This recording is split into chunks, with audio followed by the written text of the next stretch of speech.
اعوذ باللہ من الشیطان الرجیم، بسم اللہ الرحمن الرحیم۔ الحمدللہ ہمارے اس سال کا DQ دور قرآن کے سلسلے میں الحمدللہ آج ہم 24 پارہ اس کو بھی دیکھیں گے، سورہ صاد، سورہ زمر۔ انشاءاللہ العزیز ان دونوں صورتوں کو مکمل کرنے کی کوشش کریں گے۔ اللہ ہمارے وقت میں برکت عطا فرمائے۔ تو آئیے حسب معمول تلاوت کلام پاک کے ذریعے سے ہم آج کی کلاس کا آغاز کریں گے۔ میں حفصہ شاہد کو دعوت دیتی ہوں کہ وہ تلاوت کلام پاک کے ذریعے سے آج کی کلاس کا آغاز کرے۔ حفصہ شاہد۔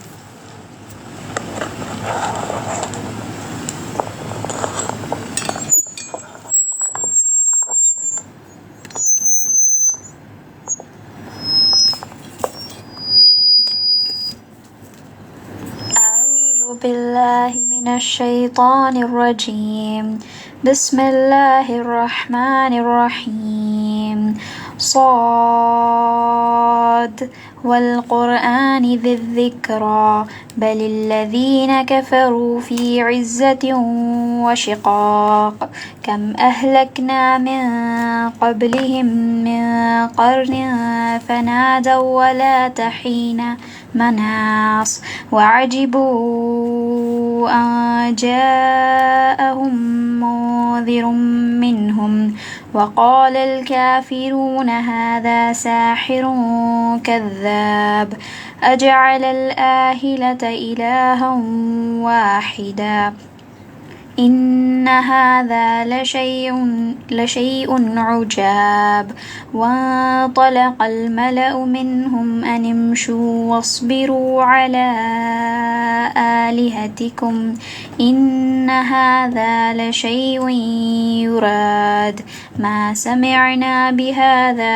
في الملة الآخرة إن هذا إلا اختلاق أأنزل عليه الذكر من بيننا بل هم في شك من ذكري بل لما يذوقوا عذاب أم عندهم خزائن رحمة ربك العزيز الوهاب أم لهم ملك السماوات والأرض وما بينهما فليرتقوا في الأسباب صدق الله العظيم.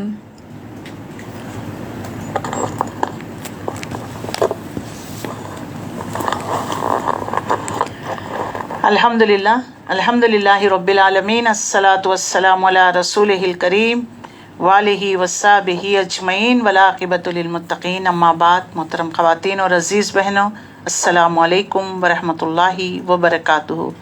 اعوذ باللہ من الشیطان الرجیم، بسم اللہ الرحمن الرحیم۔ رب اشرح لی صدری ویسر لی امری واحلل عقدۃ من لسانی یفقہوا قولی۔ رب زدنی علما، رب زدنی علما، اللہم انفعنا بما علمتنا وعلمنا ما ينفعنا وزدنا علما۔ اللہم انی اسألک علما نافعا وعملا متقبلا ورزقا حلالا طیبا۔ رب یسر ولا تعسر وتمم بالخیر، رب یسر ولا تعسر وتمم بالخیر۔ اللہم انی اسألک الہدی والتقی والعفاف والغنی۔ اللہم انی اسألک علما نافعا وعملا متقبلا ورزقا حلالا طیبا۔ رب یسر ولا تعسر وتمم بالخیر، رب یسر ولا تعسر وتمم بالخیر۔ اللہم انی عبدک ابن عبدک ابن امتک ناصیتی بیدک ماض فی حکمک عدل فی قضاؤک اسألک بکل اسم هو لک سمیت به نفسک او علمتہ احدا من خلقک او انزلتہ فی کتابک او استأثرت به فی علم الغیب عندک ان تجعل القرآن ربیع قلبی ونور صدری وجلاء حزنی وذہاب ہمی۔ اللہم اجعل فی قلبی نورا وفی بصری نورا وفی سمعی نورا وعن یساری نورا وفوق نورا وتحت نورا وامام نورا وخلف نورا وجعل نورا وفی لسانی نورا وعصب نورا ولحم نورا ودمی نورا وشعری نورا وبشری نورا وجعل فی نفسی نورا وعاظم لی نورا وعاظم لی نورا اللہم آتنی نورا اللہم آتنی نورا۔ اے اللہ اس قرآن کو ہماری دلوں کی بہار، ہماری آنکھوں کی ٹھنڈک، ہمارے سینوں کی بہار، ہمارے دلوں کا نور، ہمارے رنج غم پریشانیوں کو دور کرنے کا ذریعہ بنا دے۔ اے اللہ، اے آسمان و زمین اور عرش عظیم کے رب، ہمارے تمام چیزوں کے رب، اے تورات انجیل قرآن عظیم کو نازل کرنے والے رب، تو ہی اول ہے، بس تجھ سے پہلے کوئی چیز نہیں، تو ہی آخر ہے، بس تیرے بعد کوئی چیز نہیں، تو ہی ظاہر ہے، بس تجھ سے اوپر کوئی چیز نہیں، تو ہی باطن ہے، بس تیرے سوا کوئی چیز نہیں۔ کہ اللہ ہم سب تیرے محتاج بندے ہیں، سیاہ کار، خطا کار، کمزور، ضعیف الایمان ہے۔ اللہ ہم سب پر اپنی خصوصی رحمتیں اور برکتیں نازل فرما۔ اللہ ہم سب کی پریشانیوں کو دور فرما دے۔ اے جبرائیل، میکائیل، اسرافیل کے رب، آسمان اور زمین کو پیدا کرنے والے، غائب حاضر کے جاننے والے، تو اپنے بندوں کے درمیان فیصلہ کرے گا جن میں وہ اختلاف کرتے ہیں۔ اختلاف کی ان باتوں میں جو تو اپنی توفیق سے حق کی راہ دکھا، کیونکہ تو ہی جسے چاہتا ہے سیدھی راہ کی طرف رہنمائی کرتا ہے، جس کو چاہتا ہے تو ہدایت عطا فرماتا ہے۔ اے اللہ ہم سب کو ہدایت نصیب فرما اس قرآن کی بدولت۔ اے اللہ ہم سے عاجزی، سستی، بزدلی، بخل، انتہائی بڑھاپے، سخت دلی، غفلت، تنگ دستی، ذلت، ناداری سے ہم تیری پناہ چاہتے ہیں۔ محتاجی، کفر، نافرمانی، مخالفت، منافقت، بری شہرت، ریاکاری سے ہم تیری پناہ چاہتے ہیں۔ یا اللہ ہمیں بہرا ہونے، گنگا، پاگل پن، کوڑ برس، تمام بری بیماریوں سے ہم تیری پناہ چاہتے ہیں۔ اے اللہ اس قرآن کو ہمارے لیے حجت قائم کرنے والا بنا دے۔ اے اللہ اس قرآن کو ہمارے لیے نجات کا ذریعہ بنا دے۔ یہ قرآن ہمارے حق میں سفارش کرنے والا بنا دے۔ اس قرآن کو ہمارے لیے ہمارا بہترین ساتھی بنا دے، بہترین دوست بنا دے۔ یا اللہ ہم اس قرآن کے ذریعے دونوں جہاں میں سرخرو، کامیابی، کامرانی عطا فرما۔ جب تک زندہ رکھ، ایمان کے ساتھ، اسلام کے ساتھ، اس قرآن کے ساتھ ہمیں زندہ رکھ۔ اللہ ناگہانی بلا، آفت، بری بلائیں، آفتوں سے، ہر قسم کی پریشانیوں سے ہمیں بچا کر اپنے حفظ و امان میں رکھنا۔ اے اللہ ہماری اولادوں کو، آنے والی نسلوں کو قرآن کا حامل بنا، قرآن کا حق ادا کرنے والا بنا دے۔ یا اللہ ہماری اولادوں کو نیک اور صالح بنا۔ یا اللہ انہیں توحید پر قائم رہنے والا بنا، موحد بنا۔ یا اللہ انہیں مجاہد اسلام، مبلغ اسلام بنا، مفسر اسلام بنا، دنیا میں ہماری آنکھوں کی ٹھنڈک بنا۔ اللہ قیامت میں ہمارے درجات کو بلند کرنے والا بنا دے۔ یا اللہ ہم اپنے والدین کے حق میں صدقے جاریہ بنا۔ اللہ ہماری بدولت، ہمارے نیک کاموں کی بدولت ان کے درجات کو بلند فرما۔ آج تک جتنے مومن مرد اور عورتیں گزر گئی ہیں یا اللہ ان سب کی قبروں کو نور سے بھر دے۔ یا اللہ سب کو ان کی قبروں میں کروٹیں بدلا۔ اللہ قبر کے عذاب سے، جہنم کے عذاب سے محفوظ رکھنا۔ یا رب العالمین رسول اللہ کی شفاعت آپ کے ہاتھوں سے حوض کوثر ہم سب کو نصیب فرما۔ آمین یا رب العالمین۔ الحمدللہ رب العالمین، الصلاۃ والسلام علی رسولہ الکریم وآلہ وصحبہ اجمعین والعاقبۃ للمتقین۔ اما بعد، محترم خواتین اور عزیز بہنوں، السلام علیکم ورحمۃ اللہ وبرکاتہ۔ اعوذ باللہ من الشیطان الرجیم، بسم اللہ الرحمن الرحیم۔ سورہ صاد۔ آج انشاءاللہ العزیز 23 پارے میں ہم نے 4 صورتیں، سورہ یاسین کا کچھ حصہ، سورہ صافات، سورہ صاد، سورہ زمر کا کچھ حصہ، بقیہ حصہ جو ہے 24 پارے میں کنٹینیو کیا گیا ہے۔ جیسا کہ ہم سب جانتے ہیں کل ہم نے سورہ صافات پڑھے ہیں، اس میں کس طریقے سے یہ 5th گروپ ہے قرآن مجید کا، توحید کی دلائل، کائنات پر غور و فکر، اپنے انفس پر، قرآنی آیتوں پر، تاریخ سے سبق لینے کے، پچھلے اقوام ان کی ہسٹری بیان کرتی گئی ہے اور انبیاؤں کا ذکر کیا گیا ہے۔ کل کے سورے میں ہم پڑھ چکے ہیں، اللہ تعالیٰ نے 5 یا 6 انبیاؤں کا ذکر، کیسے اللہ نے ان کو چنا اپنے کام کے لیے. وہ صالحین میں سے تھے، عابدین تھے، اللہ کے فرما بردار تھے. اللہ نے جس مقصد کے لیے ان کو بھیجا تھا اس مقصد میں، اپنے مشن اور ویژن میں وہ کامیاب رہے. کس طریقے سے انہوں نے تکالیفیں جھیلیں، برداشت کی، اللہ کے اس کلام کو، اللہ کے دین کو پہنچانے کے لیے اپنی قوموں سے انہوں نے جد و جہد کی، اسٹرگل کیا. ہر زمانے میں رسولوں کو جھٹلایا گیا، جادوگر، ساحر، کاہن، مجنون، شاعر، ایسے ایسے القاب سے پکارا گیا. معجزات طلب کیے گئے، واقعی تم اللہ کے نبی ہو، رسول ہو تو معجزہ لے کر آؤ. اور اللہ فرشتہ کیوں نہیں نازل کیا؟ اسی طریقے کے معجزات اللہ کے نبی صلی اللہ علیہ وسلم سے بھی مانگنے لگے. اللہ کی سنت رہی کہ جبھی بھی رسولوں کو بھیجا اللہ نے انہی کی قوم میں سے شخصیت، ایسی معروف شخصیت کو ہی اللہ نے رسول بنایا. اگر اجنبی کو بناتا، اس پر بھی لوگ اعتراض کرتے تو یہ تو اجنبی ہے، ہم اس کو نہیں جانتے. لہٰذا اللہ رب العزت نے معروف شخصیتوں کو ہی ان کے درمیان رسول بنا کر مبعوث کیا ہے. لیکن ہر زمانے میں جس طریقے سے رسولوں کو جھٹلایا گیا، ان کی نافرمانی کی گئی، ان کے ساتھ جو ہے طرح طرح کی انہیں اذیتیں، کبھی فزیکل پرسیکیوشن تو کبھی مینٹلی ٹارچر کیا گیا. اسی طرح رسول اللہ صلی اللہ علیہ وسلم کے لیے تو لہٰذا اللہ کے رسول صلی اللہ علیہ وسلم کے ساتھ بھی یہی معاملہ. تو اللہ تعالیٰ نے دلجوئی کے لیے ان صورتوں کو نازل کیا. توحید کے دلائل بتا دیے گئے ہیں، تو لہٰذا انبیاؤں کا تذکرہ اور رسول اللہ صلی اللہ علیہ وسلم اور صحابہ اکرام رضی اللہ تعالیٰ عنہ اجمعین کی دلجوئی. رسول اللہ صلی اللہ علیہ وسلم کے لیے اللہ کے رسول، آپ کوئی نرالے رسول نہیں ہیں، بلکہ آپ سے پہلے جتنے بھی انبیاؤں کو ہم نے مبعوث کیا ہے سب کے ساتھ یہی معاملہ کیا گیا. تو لہٰذا آپ صبر سے کام لیجئے، اپنے مشن میں آگے بڑھتے رہیے، ان کے کام پر، ان کی باتوں پر کان مت دھریے. تسلی، دلجوئی کی گئی اور واضح دلائل کے ساتھ بھی بات بتا دی گئی ہے. اور سورہ صاد قرآن مجید کے ان 3 سورتوں میں سے ہے جن کا آغاز ایک حرف مقطعات سے ہوتا ہے. باقی 2 سورتیں سورہ قاف، سورہ نون ہے.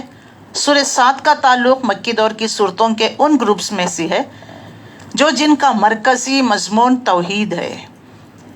نون اور قاف، ان کا مرکزی مضمون جو ہے آخرت، انذار، آخرت کے بارے میں وارن کیا گیا ہے. لہٰذا اس میں 88 آیتیں ہیں، یعنی مختصر بھی نہیں کہہ سکتے، بالکل چھوٹی صورت بھی نہیں کہہ سکتے، درمیانی صورت. 88 صورتیں 5 رکوعات پر مشتمل ہے. اللہ کے رسول صلی اللہ علیہ وسلم کے دوسرے دور میں یہ صورت نازل کی گئی ہے. مسند احمد، ترمذی، ابن ماجہ، ابن جریر، ابن شیبہ، ان تمام کی جو روایتیں نقل کی گئی ہیں ان کا خلاصہ یہ ہے کہ جب ابو طالب بیمار ہو گئے، یعنی یہ جو ہے 3rd دور کہہ سکتے ہیں. تیسرا دور کون سا؟ 7th نبوی سے لے کر 10th شاب ابی طالب. 3 سال تک آپ صلی اللہ علیہ وسلم لاک ڈاؤن شاب ابی طالب میں، سوشل بائیکاٹ، نہ لین دین، تجارت، سیاست، کچھ بات چیت نہیں ہے. تو جب ابو طالب بیمار ہو گئے تو قریش کے سرداروں نے محسوس کیا کہ یہ آپ کا آخری وقت ہے.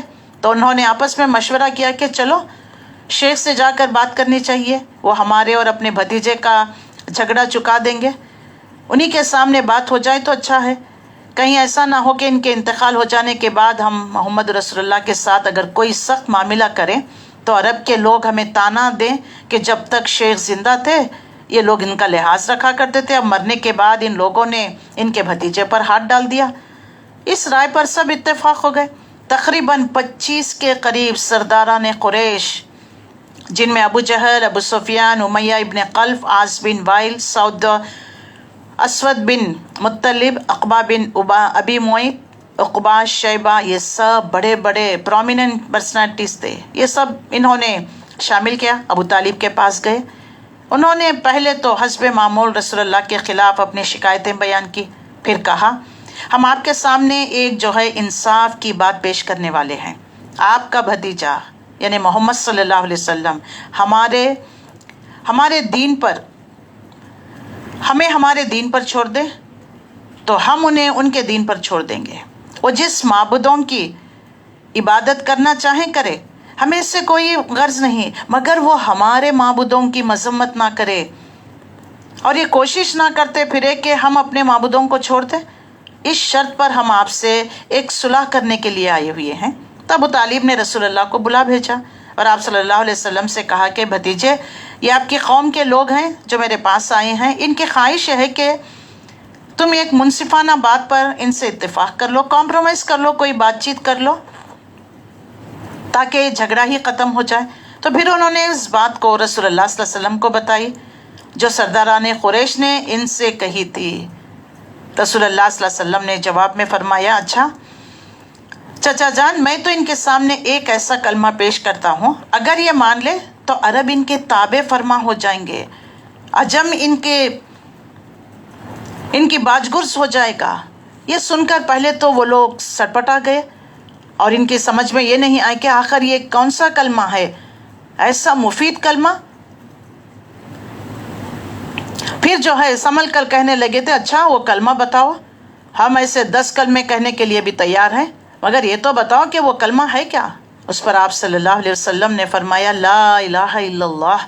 اس پر وہ سب لوگ ایک بارگی کے اٹھ کھڑے ہو گئے اور وہ باتیں کہتے ہوئے نکل گئے جو اللہ تعالیٰ نے اس بات کو اس سورے میں نقل کر دیا ہے. دیکھیے، لا الہ الا اللہ کا مطلب مجھے اور آپ کو اتنا نہیں پتا جتنا مشرکین عرب کو پتا چل گیا. کیوں اٹھ کر چلے گئے؟ کیونکہ لا الہ الا اللہ عرب کا قاعدہ ہے، یعنی عربی زبان کا، کوئی چیز کی نفی، شدت سے نفی کرنی ہے تو پہلے لا لے کر آتے ہیں. نہیں کوئی الہ اللہ کے سوا، زور دیا جاتا ہے. شرطیہ کلمہ، یعنی اس پر زور دیا جا رہا ہے، ایمفسس کیا جا رہا ہے. اس طرح بھی ہو سکتا ہے الا اللہ لا الہ، یہ بھی ہو سکتا تھا نا، اللہ ایک ہے، اللہ کے سوا کوئی الہ نہیں. لیکن اس کلمے میں دیکھ لیجئے بات کیسی ہے، لا الہ الا اللہ. اس میں بات کیسی ہے؟ لا کا مطلب ایمفسس، زور، نفی، پہلے ہی نفی کر دی گئی، نہیں کوئی الہ اللہ کے سوا. بات پتہ چل گیا، عربی زبان مادری زبان تھی، اب وہ ناراض ہو کر اٹھ کر وہاں سے چلے گئے. اور جو ہے اللہ تعالیٰ نے ان باتوں کو کہتے ہوئے نکل گئے جو اس سورت کی ابتدائی حصے میں اللہ تعالیٰ نے اس کی نقل کی ہے. اللہ تعالیٰ نے اس سورے میں ابتدائی آیتوں میں اس کی نقل کی گئی ہے. اس کے بعد رسول اللہ صلی اللہ علیہ وسلم کی تبلیغ کو روکنے کے لیے طرح طرح کے ہتھ کنڈے انہوں نے شروع کر دی، لیکن آپ صلی اللہ علیہ وسلم اپنی دعوت سے، اپنے تبلیغ سے باز نہیں آئے. آپ صلی اللہ علیہ وسلم اپنا کام جاری و ساری کر رہے تھے. سرداران قریش ایک کے بعد ایک کئی وفد ڈیلیگیشنز ابو طالب کے پاس آتے گئے اور بات چیت کرتے چلے گئے تاکہ رسول اللہ صلی اللہ علیہ وسلم کو اس تبلیغ سے روک دیں. اور ان ڈیلیگیشنز میں سے ایک ڈیلیگیشن کے ساتھ یہ گفتگو ہوئی تھی. جب حضرت عمر رضی اللہ تعالیٰ ایمان لانے پر سرداران قریش بوکھلا گئے، لیکن کیونکہ حضرت عمر رضی اللہ تعالیٰ بڑے سخت مزاج کے تھے، جو بات کہتے تو اس پر جم جاتے، انہوں نے حق کو قبول کر لیا. کیونکہ حضرت عمر رضی اللہ تعالیٰ معاشرے کی بڑی پرومیننٹ شخصیت تھی، اور جس مجلس کا ذکر کیا گیا ہے اس پر جو ہے سورے کے اس آغاز میں، سورے میں کفار اور نبی صلی اللہ علیہ وسلم کی گفتگو کو بنیاد بنا کر اللہ تعالیٰ نے بتایا ہے کہ ان لوگوں کے انکار کی اصل وجہ دعوت اسلام کا کوئی نقص نہیں ہے، دعوت اسلام میں کوئی برائی نہیں، کوئی نقص نہیں ہے، بلکہ ان کا اپنا تکبر اور حسد ہے، اور باپ دادا کی اندھی دھن تقلید، پریجوڈیس، تعصبات، یہ ان کے لیے جو ہے، یہ اسی لیے یہ جو ہے توحید کو نہیں مان رہے ہیں. کہ کیا ہمارے باپ دادا غلط تھے؟ کیا ہمارے باپ دادا گمراہ تھے؟ یہ ہمارے باپ داداؤں کے طریقوں سے جو چلا آ رہا ہے، آج بھی ہم کہتے ہیں نا، شب برات، شب معراج، جو بھی ہم رسومات، شادی، بیاہ، موت، مٹی، پیدائش کے کرتے ہیں، پوچھا جاتا ہے کہ کیا یہ قرآن اور سنت سے ثابت؟ تو کہتے ہیں پتہ نہیں، ہمارے باپ دادا کے زمانے سے چلے آ رہا ہے، یہ ہماری خاندانی رواج، خاندان کے رواج، باپ دادا کے رواج، بڑوں کے، پیر مرشد کے، ولی اللہ کے، ان کے نقش قدم پر چل رہی ہیں، جبکہ ہمارے لیے معیار بتا دیا گیا ہے اللہ اور اس کے رسول صلی اللہ علیہ وسلم کی نقش قدم پر، اطیعوا اللہ و اطیعوا الرسول لعلکم ترحمون، اللہ کی اطاعت، رسول اللہ کی اطاعت۔ ہمارے لیے تو کرائٹیریا یہ ہے، کامیابی کے لیے تو یہ دونوں پر ہمیں عمل کرنا ہے۔ لقد کان لکم فی رسول اللہ اسوۃ حسنہ، تمہارے لیے تمہاری رسول کی زندگی میں بہترین رول ماڈل ہے۔ آپ صلی اللہ علیہ وسلم کے اخلاق دیکھ لیجئے، عادات، اطوار، لین دین، تجارت، سیاست، معاملات، سبحان اللہ، کیسے بہترین شوہر، کیسے بہترین باپ، کیسے بہترین قائد اعظم لیڈر رہے، کیسے اچھے بہترین سپہ سالار کمانڈر رہے۔ کوئی ایسی فیل نہیں اس میں ہمارے لیے رسول اللہ صلی اللہ علیہ وسلم کے اخلاق ہمیں نہیں ملتے، کہ آپ صلی اللہ علیہ وسلم ہمارے آپ کا اسوہ نہیں ملتا۔ تو اللہ تعالیٰ نے جو ہے ہمارے لیے جو رول ماڈل، جو کرائٹیریا بنا دیا، اس کو چھوڑ کر باپ داداؤں کی اندھی تقلید، گمراہ راستوں پر چلنا۔ اللہ تعالیٰ نے اس سورے کے ابتدائی حصے میں اور آخری فقروں میں بھی کفار مشرکین کو صاف صاف وارن کر دیا گیا، جس شخص کو جو تم آج مذاق اڑا رہے ہو، جس کی رہنمائی قبول کرنے سے تم سخت انکار کر رہے ہو، ریجیکشن کر رہے ہو، ریجیکٹ کر رہے ہو، ان قریب وہ غالب آ کر رہیں گے، اور وہ وقت دور نہیں ہے جب اسی شہر مکہ میں جہاں تم ان رسول اللہ صلی اللہ علیہ وسلم کو نیچا دکھانے کے لیے ایڑی چوٹی کا زور لگا رہے ہو، ان کے آگے تم سب ایک دن سر جھکا کر کھڑے ہو جاؤ گے، پے در پر ابھی انبیاؤں کا ذکر کر کے، جن میں حضرت داؤد علیہ السلام کا ذکر آئے گا اس میں سورے میں، اور سلیمان علیہ السلام کا قصہ زیادہ تفصیل سے ہے۔ اللہ تعالیٰ نے یہ بات سب کے ذہن نشین کرا دی گئی کہ اللہ تعالیٰ نے ان کو نعمتیں ان سے نوازا تھا، بادشاہت دی، حکومت دی، مین پاور، منی پاور، مائنڈ پاور، داؤد علیہ السلام پر زبور نازل کیا، لیکن اس کے باوجود اقتدار اختیار ہونے کے باوجود انہوں نے کبھی اللہ کی نافرمانی نہیں کی، ناانصاف کی بات نہیں کی، اپنے سے باہر نہیں ہو گئے، جیسے کہ مثال کے ذریعے قارون کا خزانے کے اعتبار سے دیکھ لیجئے، فرعون، نمرود، یہ آپے سے باہر ہو گئے تھے اور اللہ کی نافرمانی کر رہے تھے، اپنے آپ کو خدائی کے دعوے دار سمجھنے لگے۔ لیکن ذرا ہمارے ان بندوں کو تو دیکھو کتنے شکر گزار بنے رہے، قانون، عدل، اس پر انہوں نے بے لاگ اپنی زندگیاں لگا دی، ان کے وہاں انسان کا صحیح رویہ ہی مقبول ہے۔ اس کے بعد فرما دیا گیا کہ ان سرکش بندوں کا انجام، ان کا نقشہ قیامت کے لیے واضح کر دیا گیا۔ آج یہ سردار، یہ پیشوا جن کے پیچھے یہ لوگ چل رہے ہیں، کل ان کے لیے آمنے سامنے اللہ، کل بھی بہت ساری صورتوں میں ہم پیچھے بھی پڑھ کر آئے ہیں، اللہ تعالیٰ قیامت کے دن ان کو روک دے گا، پوچھے گا ان سے کیا تم نے کہا تھا کہ میری عبادت کرنا، میری پوجا پرستش، تو وہ کہیں گے اللہ ہمیں پتہ ہی نہیں، انہوں نے اپنے خود ساختہ عقیدہ گھڑ لیا ہے، نہ ہم نے ان کو کہا تھا، یہ خود ہمارے پیچھے چل پڑے، یہ اس طرح سے مکر جائیں گے، ایک دوسرے پر لعن طعن کرنے لگیں گے، لیکن اس وقت جزا فضا کرنے سے کوئی فائدہ نہیں، جو کرنا ہے ہمیں آج اور ابھی کرنا ہے، ورنہ وقت نہیں ہے، وقت اور زندگی بے وفا ہوتی ہیں، کبھی بھی کسی کے ساتھ وفاداری نہیں کرتی ہو، تو پھر بتائیے، یہ حقیقتیں ہیں، اس سے ماننا ہے، اسی لیے موت کو کثرت سے یاد کرتے رہیے، دعا بھی کرتے رہیے۔ تکبر کوئی کام نہیں آیا۔ اللہ تعالیٰ نے اسی سورے میں آدم اور ابلیس کا بھی ذکر کر دیا گیا کہ دیکھو ابلیس نے کس طریقے سے آدم علیہ السلام کو سجدہ نہ کر کر اپنی بڑائی، اپنی گھمنڈ، اپنا تکبر میں اڑ گیا، تو اللہ نے اس کو ذلیل و خوار کر دیا، تا قیامت تک کے لیے اس پر پھٹکار ہے، اللہ کی رحمت سے محروم ہو گیا۔ تو دنیا میں جو لوگ تکبر کرتے ہیں، حسد کا شکار ہوتے ہیں، اپنے آپ کو سپیریئر، دوسروں کو انفیریئر، ہم اعلیٰ دوسروں کو ادنا، تو یہ جو ہے ان کا بھی انجام اسی طرح ہوگا۔ جو سلیم الفطرت طبیعت ہوتے ہیں، جیسے اللہ کی بات، اللہ کا حکم سر تسلیم کم کر دیتے ہیں، تو اللہ نے ہمیں ایک امہ بنایا ہے، قوم کہتے ہیں جس کو کتاب دے دی گئی، جن کا ایک مشن، ایک ویژن ہوتا ہے، ان کو قوم کہتے ہیں، امہ، اور امت اس کو کہتے ہیں ایک خاص مشن کے لیے اللہ نے ہمیں تشکیل میں لے کر آیا، ہمیں جو ہے وجود بخشی ہے، اخرجت للناس، تمام لوگوں میں سے ہم نے، we are selected and elected امہ فرام اللہ سبحانہ و تعالی۔ اسی باتیں میں جو ہے علامہ اقبال کا بھی شعر ہے، منفعت ایک ہیں اس قوم کے، نقصان بھی ایک ہی سب کا نبی، دین بھی ایمان بھی ایک، حرم پاک بھی اللہ بھی قرآن بھی ایک، کچھ بڑی بات تھی ہوتے جو مسلمان بھی ایک، فرقہ بندی ہے کہیں اور کہیں ذاتیں ہیں، فرقہ بندی ہے کہیں اور کہیں ذاتیں ہیں، کیا زمانے میں پنپنے کی یہی باتیں ہیں؟ سوچ کر دیکھیے، آج ہم مسلمانوں میں اتنے جو تفرقے ہوئے ہیں، وجہ کیا ہے؟ ڈائریکشن ایک، کتاب ایک، رسول ایک اللہ کو مانتے ہیں، ایک ہی کتاب پڑھتے ہیں، اس کے باوجود بھی یہ تعصبات، یہ انانیتوں کو دور کر کر سب یکجا ہو جانا چاہیے۔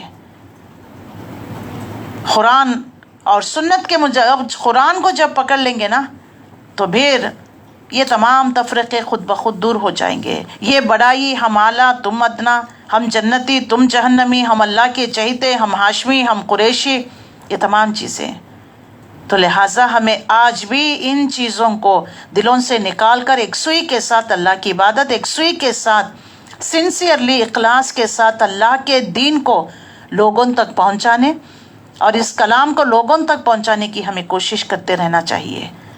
چشم اقوام سے مخفی ہے حقیقت تیری، ہے ابھی محفل ہستی کو ضرورت تیری، چشم اقوام سے مخفی ہے حقیقت تیری، ہے ابھی محفل ہستی کو ضرورت تیری، زندہ رکھتی ہے زمانے کو حرارت تیری، کوكب قسمت امکان ہے خلافت تیری، وقت فرصت ہے کہاں کام ابھی باقی ہے، نور توحید کا اتمام ابھی باقی ہے۔ اس مشن پر ہمیں کام کرنا چاہیے، ابھی کام باقی ہے، کہاں ہے کس کے پاس فرصت ہے، لیکن آج ہم کس طریقے سے وقت کو ضائع کر رہے ہیں۔ اللہ نے ہم پر ایک ذمہ داری، ہمیں ایک مقصد کے لیے اللہ نے چنا ہے، رسول اللہ نے ایک ذمہ داری ہم پر عائد کر کر چلے گئے ہیں، ہم اس سے غافل ہو گئے ہیں، لہٰذا قرآن ہمارے لیے ایک ذکر ہے، یاد دہانی ہے، ریمائنڈر ہے، اس سے ہمیں اس یاد دہانی جو بھولا ہوا سبق ہمیں یاد دلاتا ہے، تو لہٰذا قرآن کو جب ہم پڑھیں گے ترجمے کے ساتھ، معنی اور مفہوم کے ساتھ، اس کی تفسیر پڑھیں گے تو ہمیں یاد آ جائے گا کہ ہماری ذمہ داری کیا ہے، کہاں ہم غفلت برت رہے ہیں، ہمیں غفلت سے بیدار ہونا چاہیے، ہمیں ان تمام چیزوں سے یعنی کاموں سے، باتوں سے نکل کر ایک اپنا زندگی کا مقصد بنا کر اس مقصد کے لیے تگ و دو اپنے رات اور دن کو لگا دینا چاہیے، جس کو کھپانا کہتے ہیں، تبھی جا کر سرخرو ہو سکیں گے۔ اللہ سے دعا ہے کہ اللہ تعالیٰ ہمیں اس مشن میں، اس مقصد میں کامیاب کرے، آمین یا رب العالمین۔ سورہ صاد 88 آیتیں 5 رکوعات پر مشتمل، تو اس کا ہم ایک اوور ویو دیکھ لیں گے۔ آیت نمبر 1 سے 10 مشرکین کے لیے نصیحت کر دی گئی، 11 to 16 رسول اللہ صلی اللہ علیہ وسلم کے ساتھ جو گستاخی کرتا ہے اس کا انجام، 17 to 20 اللہ کا فضل جو اپنے نیک بندوں پر، داؤد علیہ السلام کا قصہ بیان کیا گیا ہے، یعنی آیت نمبر 17 سے لے کر جو ہے داؤد علیہ السلام کا قصہ سلسلہ چلتا رہا 30 تک، 32 آیت سے لے کر سلیمان علیہ السلام کا قصہ، پھر 41 to حضرت ایوب علیہ السلام کا قصہ، 47 48 انبیاء کرام کا ذکر، 49 to 54 متقی لوگوں کا ٹھکانہ جنت، اور 55 to 58 سرکشیوں کا ٹھکانہ جہنم، 59 to 64 اولاد کی جو ہے بری تربیت کا برا انجام، 65 to 70 بندگی کے بلند ترین شان عاجزی، انکساری، دردماندگی کا اعتراف، اور 71 to 74 عصمت انسان، 75 to 78 تخلیق انسان، خالق کائنات کی تخلیق کا شاہکار، 79 سے لے کر ابلیس، آدم اور ابلیس کا قصہ، لاسٹ میں 86 to 88 قرآن اور صاحب قرآن والوں کی عظمت کو اللہ تعالیٰ نے واضح کر دیا ہے۔ سورہ انبیاء میں کئی انبیاؤں کا ذکر، ان کا تذکرہ کیا گیا ہے، تو سورہ زمر میں اللہ تعالیٰ نے اپنے انفس پر غور و فکر کرنے کی، توحید کو قبول کرنے کے لیے سورہ صاد میں بھی کئی انبیاء کا ذکر ہے، تاریخ کے حالات بیان کیے گئے ہیں، تو سورہ زمر میں انفس پر غور و فکر کرنے کا دعوت دے دی گئی ہے۔ تو یہ جو ہے توحید پر دلائل کرنے والی صورتیں ہیں، کائنات پر، اپنے انفس پر، قرآنی آیتوں پر، ہسٹری سے، پاسٹ جو گزر گئے ہیں اقوام ان کے تاریخ سے، اور انبیاؤں کے تاریخ سے، زندگیوں کے حالات سے ہمیں جو ہے نصیحت حاصل کرنے کی یہاں پر دعوت دی جا رہی ہے کہ کوئی نبی نے یہ نہیں کہا کہ میں اللہ کا رسول ہوں، مجھے اللہ نے نبی بنایا، میرے ہاتھ پر بیعت کرو، نہیں، سب نے ہر زمانے میں اپنے قوموں کے ساتھ انہوں نے اسٹرگل کیا۔ اللہ تعالیٰ واضح کرتا ہے تو ہمیں بھی جو اللہ کے دین کے کام میں جو سختیاں، جو کرٹیسزم، جو باتیں سننے کو ملتے ہیں، یہ اللہ پر چھوڑ دینا چاہیے۔ الحمدللہ اپنے کام میں، اپنے مشن ویژن میں آگے بڑھتے رہنا چاہیے، کبھی پیچھے مڑ کر نہیں دینا، ان باتوں پر کان نہیں دھرنا، دل چھوٹا نہ کرنا، لوگوں سے ناراض نہ ہونا۔ یہ انبیاء کا ورثہ ہے، جو بھی دین کا کام کرتے ہیں، انبیاء ان کا چھوڑا ہوا کام آج جو ہے جتنے بھی لوگ کر رہے ہیں، دعوت و تبلیغ، قرآن سیکھنے سکھانے، حدیث کا یا گرامر کا یا تجوید کا یا تفسیر کا، یہ سب جو دین پھیلانے کے کام کر رہے ہیں، اس میں لازم آئیں گے، رکاوٹیں آئیں گے، ہنڈرنسز آئیں گے، لیکن اللہ تعالیٰ ہمیں ہماری دلجوئی کے لیے جب ہم قرآن کے ساتھ رہیں گے تو ہمیں دیکھیے انرجی بھی ملے گی، اللہ پر توکل بھی، اللہ تعالیٰ ہمارے معاملات کو آسان کر دے گا۔ تو آئیے ہم شروع کرتے ہیں۔ پہلی ہی آیت میں صاد والقرآن ذی الذکر بل الذین کفروا فی عزۃ وشقاق کم اہلکنا من قبلہم من قرن فنادوا ولا تحین مناص وعجبوا ان جاءہم منذر منہم وقال الکافرون ھذا ساحر کذاب۔ صاد، قسم ہے نصیحت بھرے قرآن کی، اللہ اکبر۔ یہ صاد جو ہے قرآن مجید کے الفابیٹس میں سے ایک لفظ ہے، ایک لیٹر ہے۔ تم اس کے جو ہے الفابیٹس نہیں جانتے، اس کے معنی مفہوم نہیں جانتے، کیا تم قرآن جانو گے؟ قرآن کے بارے میں چیلنج کیا گیا مشرکین مکہ کو، تم اعتراض کرتے ہو، طرح طرح کے سوالات، شک و شبہات تمہارے دلوں میں کہ یہ قرآن اللہ کی طرف سے نازل کردہ نہیں ہے، محمد رسول اللہ نے اس کو خود گھڑ لیا ہے، بلکہ کچھ جنات آتے ہیں، پڑھا سکھا کر جاتے ہیں، وہ آ کر ہمارے سامنے بتا رہے ہیں۔ بل اعتراض یہ تھا کہ کچھ کو لکھے پڑھے ہوئے لوگوں کو آپ نے قید کر رکھا ہے، ان سے سیکھ کر آتے ہیں، ہم پر روب جھاڑتے ہیں۔ اللہ اکبر۔ تو اللہ تعالیٰ چیلنج کر رہا ہے۔ پہلا لفظ جو ہے صاد، اس کے معنی اور مفہوم تمہیں نہیں معلوم، کیا تم قرآن کے بارے میں اعتراض کر رہے ہو؟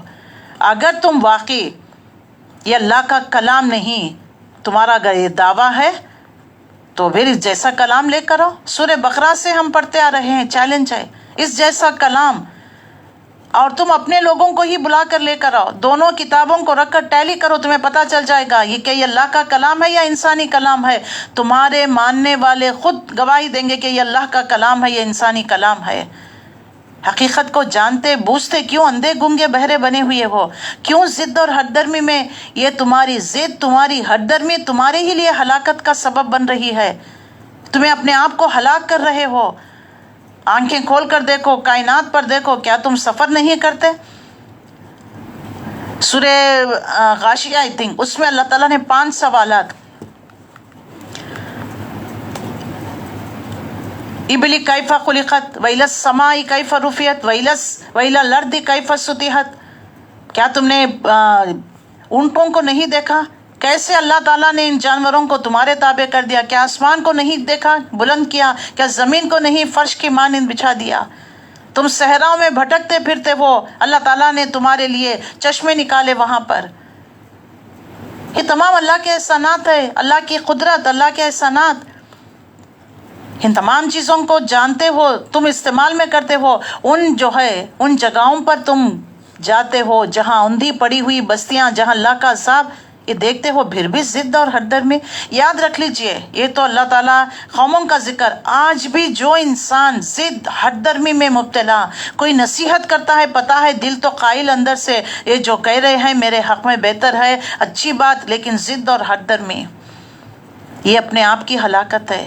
لوگوں کا کچھ نہیں، لوگوں کا کوئی نقصان، خود تم اپنے آپ کو ہلاک کر رہے ہو، ہلاکت کے گڑھے میں ڈال رہے ہو، تمہیں وارن کیا جا رہا ہے، نصیحت کی جا رہی ہے، تو ناراض ہو جاتے ہو۔ اللہ واضح فرماتا ہے قرآن کیسا کلام ہے، پہلی ہی آیت میں اس کا مضمون، اس کا تعلق ذکر والے قرآن کی قسم کھائی گئی۔ سورہ یاسین میں بھی دیکھیے، یاسین والقرآن العظیم انک لمن المرسلین، وہاں جہاں قرآن کی قسم کھائی گئی یہاں پر بھی دیکھ لیجئے، صاد والقرآن ذی الذکر، قسم ہے، صاد قسم ہے نصیحت بھرے قرآن کی، حرف مقطعات ہے۔ تو اللہ کے نبی صلی اللہ علیہ وسلم الصادق الامین کہتے ہو، دنیا کی کوئی بات جو ہے آپ صلی اللہ علیہ وسلم نے تم سے جھوٹ نہیں کہا، تو کیا اللہ کے بارے میں جھوٹ گھڑ کر بولیں گے؟ تمہاری عقلوں کو کیا ہو گیا ہے؟ قرآن کو الذکر یعنی ذکر کہہ دیا گیا۔ سورہ ہجر میں بھی آیت آئی ہے، انا نحن نزلنا الذکر وانا لہ لحافظون، یقیناً ہم نے ہی اس قرآن کو نازل کیا، ہم ہی اس کی حفاظت کریں گے۔ سورہ انبیاء میں بھی لقد انزلنا الیکم کتابا فیہ ذکرکم افلا تعقلون، دیکھو اس کتاب کو ہم نے نازل کیا، اس میں تمہارا ذکر ہے، تمہارا ذکر ہے، تو کیا تم عقل سے کام نہیں لیتے؟ تو ہر حال ذکر کے معنی یاد دہانی، ریمائنڈر ہے۔ القرآن ذی ذکر، تو ریمائنڈ کرا رہا ہے۔ قرآن کی قسم کے بارے میں یہاں پر ایک خاص بات یہ بھی ہے کہ یعنی ذکر والے قرآن کی قسم کس بات پر کھائی جا رہی ہے، اس کا ذکر کیا گیا ہے۔ کس بات پر کھائی جا رہی ہے؟ آپ صلی اللہ علیہ وسلم کی رسالت پر، اور یہ کتاب اللہ کی کتاب ہے، جیسے سورہ یاسین میں والقرآن الحکیم انک لمن المرسلین، یقیناً آپ رسولوں میں سے ہیں، تو آپ صلی اللہ علیہ وسلم کی رسالت کی قسم کھائی جا رہی ہے۔ صاد والقرآن ذی الذکر بل الذین کفروا فی عزت و شقاق، بلکہ یہی لوگ جنہوں نے ماننے سے انکار کیا ہے سخت تکبر، ضد میں مبتلا ہیں۔ ان سے پہلے ہم ایسی کتنی ہی قوموں کو ہلاک کر چکے ہیں، جب ان کی شامت آئی تو وہ چیخ اٹھے، مگر وہ وقت بچنے کا نہیں ہوتا۔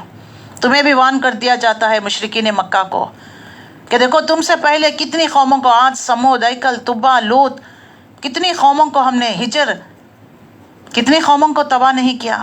جب ہمارا جو ہے عذاب کا وقت آ گیا چیخ اٹھے، لیکن اس وقت جب شامت کو دیکھ کر، عذاب کو دیکھ کر چیخ اٹھنا، یہ کوئی اس کو عذاب سے بچانے والی چیز نہیں ہے۔ ان کو ان باتوں پر بڑا تعجب ہو رہا ہے کہ ایک ڈرانے والا خود ہی انہی میں سے آ گیا۔ واجب ان جاہم منذر منہم، کہ انسانوں میں سے، وہ بھی محمد الرسول اللہ صلی اللہ علیہ وسلم، یتیم یسیر، جن کے پاس نہ سٹیٹس ہے، نہ مال ہے، نہ کوئی جتھا ہے۔ تو ہر زمانے کا اعتراض یہی ہے۔ آج بھی ہم دین کو پرکھتے ہیں تو سٹیٹس کے اعتبار سے، اچھا کوئی بڑا آدمی ہے، کوئی جو ہے سٹیٹس پوزیشن والا، دوڑ دوڑ کر جاتے ہیں، ایک بات کو گھنٹے پتہ نہیں کیا کیا بول رہے ہیں، پھر بھی ہم کان دھر کر 4 گھنٹے بیٹھ کر سنتے ہیں۔ کوئی جو ہے اخلاص کے ساتھ، سچی نیت کے ساتھ، سیدھے سادے الفاظ میں بتا دیں، وہ ہمیں بوریت ہو جاتی ہے۔ کتنا ان کے بات سنیں، اتنا ہی بس یہی بولتے رہتے ہیں، کچھ نیا نہیں ہے۔ کیا ہو، کیا نیا لے کر آئیں؟ قرآن میں کوئی تبدیلی کرے، کوئی نئی بات اپنے سے گھڑ کر بولے، بتائے تو صحیح۔ ہاں، طریقہ کار جو ہے الگ بتا سکتے ہیں، کوئی سلائڈز کے ذریعے، کوئی حدیثوں کو شو کرتے ہوئے، کوئی واقعات کو، یہ تھوڑا جو ہے اس میں چینج کر سکتے ہیں، لیکن قرآن کو تو چینج نہیں کر سکتے، ان کے الفاظ کو، اس کی باتوں کو، اس کی تفسیر کو تو اللہ یہاں پر واضح کرتا ہے۔ ان لوگوں کی بات پر بڑا تعجب ہوا کہ ایک ڈرانے والا خود ہی انہی میں سے آ گیا۔ یہ منکرین کہنے لگے ہیں، ھذا ساحر کذاب، سحر کذاب نہیں، ساحر، فاعل کے وزن پر، فعال کے وزن پر، بہت جھوٹا، یہ سخت جھوٹا ہے۔ اجعل آلہۃ الہا واحدہ، کیا اس نے سارے خداؤں کی جگہ بس ایک خدا 360 = 1 بنا دیا؟ How is it possible?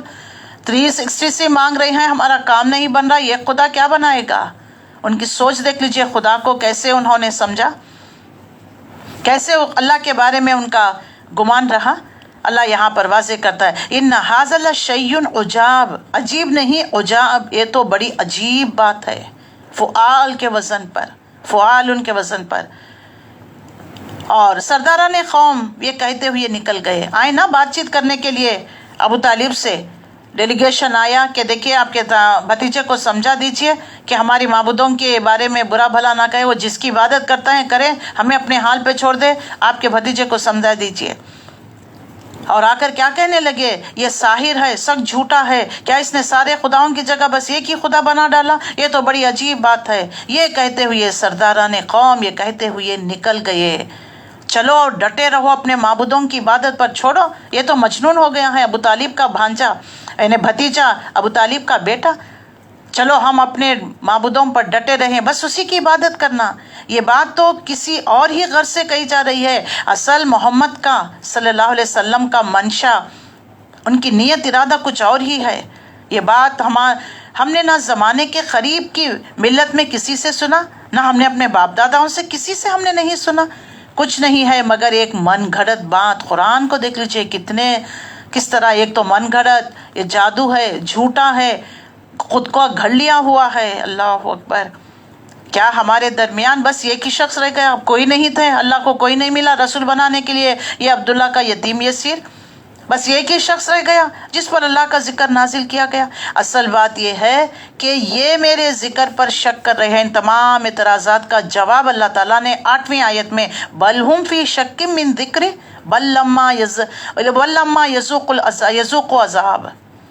اصل بات یہ ہے، یہ انکار نہ تو قرآن کا، نہ محمد رسول اللہ کی رسالت کا، بلکہ یہ میرے ذکر پر شک کر رہے ہیں۔ یہ ساری باتیں اس لیے کہہ رہے ہیں کہ انہوں نے میرے عذاب کا مزہ چکھا ہی نہیں، اسی لیے کہہ رہے ہیں، ان کو معلوم ہی نہیں ان کے یہ اس طریقے کی باتوں سے اعتراضات کا اس کا نتیجہ کیا ہوگا، دے ڈونٹ نو، اس لیے ایسی باتیں کر رہے ہیں۔ کیا تیرا داتا اور غالب پروردگار کی رحمت کے خزانے اس کے قبضے میں ہیں؟ کیا یہ آسمان اور زمین ان کے درمیان کے چیزوں کے مالک ہے؟ اچھا تو یہ عالم اسباب کی بلندیوں پر چڑھ کر دیکھیں۔ اللہ ان سے سوال کر رہا ہے، اس دنیا کو بنانے میں، چلانے میں کوئی تمہارے معبودوں کا حصہ؟ تمہارے جو ہے جن کو لات منات عزا دیوی دیوتا ہیں، بلکہ جو سب سے پہلا مکے میں جو بت لایا گیا، عمر ابن لوئی، اس نے جو ہے شام سیریا گیا تھا، وہاں لوگ جو ہے بتوں کی پوجا پرستی، اس کو اچھا لگا، ایک بت وہ کہنے لگا مجھے بھی ایک بت دے دو۔ حبل نامی بت جو ہے پہلا مکے میں آیا، اس کے بعد لوگوں نے کہا کہ ہمیں بھی ایک بت لا کر دے دو، تو کہنے لگا مکے کا جو پتھر اچھا دکھتا اس کو اپنا بت بنا لو۔ اب اس طرح بنتے بنتے 360 بت بن گئے۔ تو اللہ تعالیٰ جو ہے ان کی کم عقلی کی طرف اشارہ کرتے ہوئے ہے، ان کو نہیں معلوم کہ میرا عذاب کیا ہے، میری پکڑ کیا ہے، جو قرآن مجید کو جھٹلا رہے ہیں، محمد رسول اللہ کی رسالت کو جھٹلا رہے ہیں۔ یہ تو جتھوں میں سے ایک چھوٹا سا جتھا ہے جو اس جگہ شکست کھانے والا ہے۔ یہ کیا ہے، ٹرائبس میں چھوٹی چھوٹی قوموں میں رہتے ہیں، ہم نے تو بڑے بڑی قوموں کو، بڑی بڑی تہذیبوں کو ہم نے مٹا دیا۔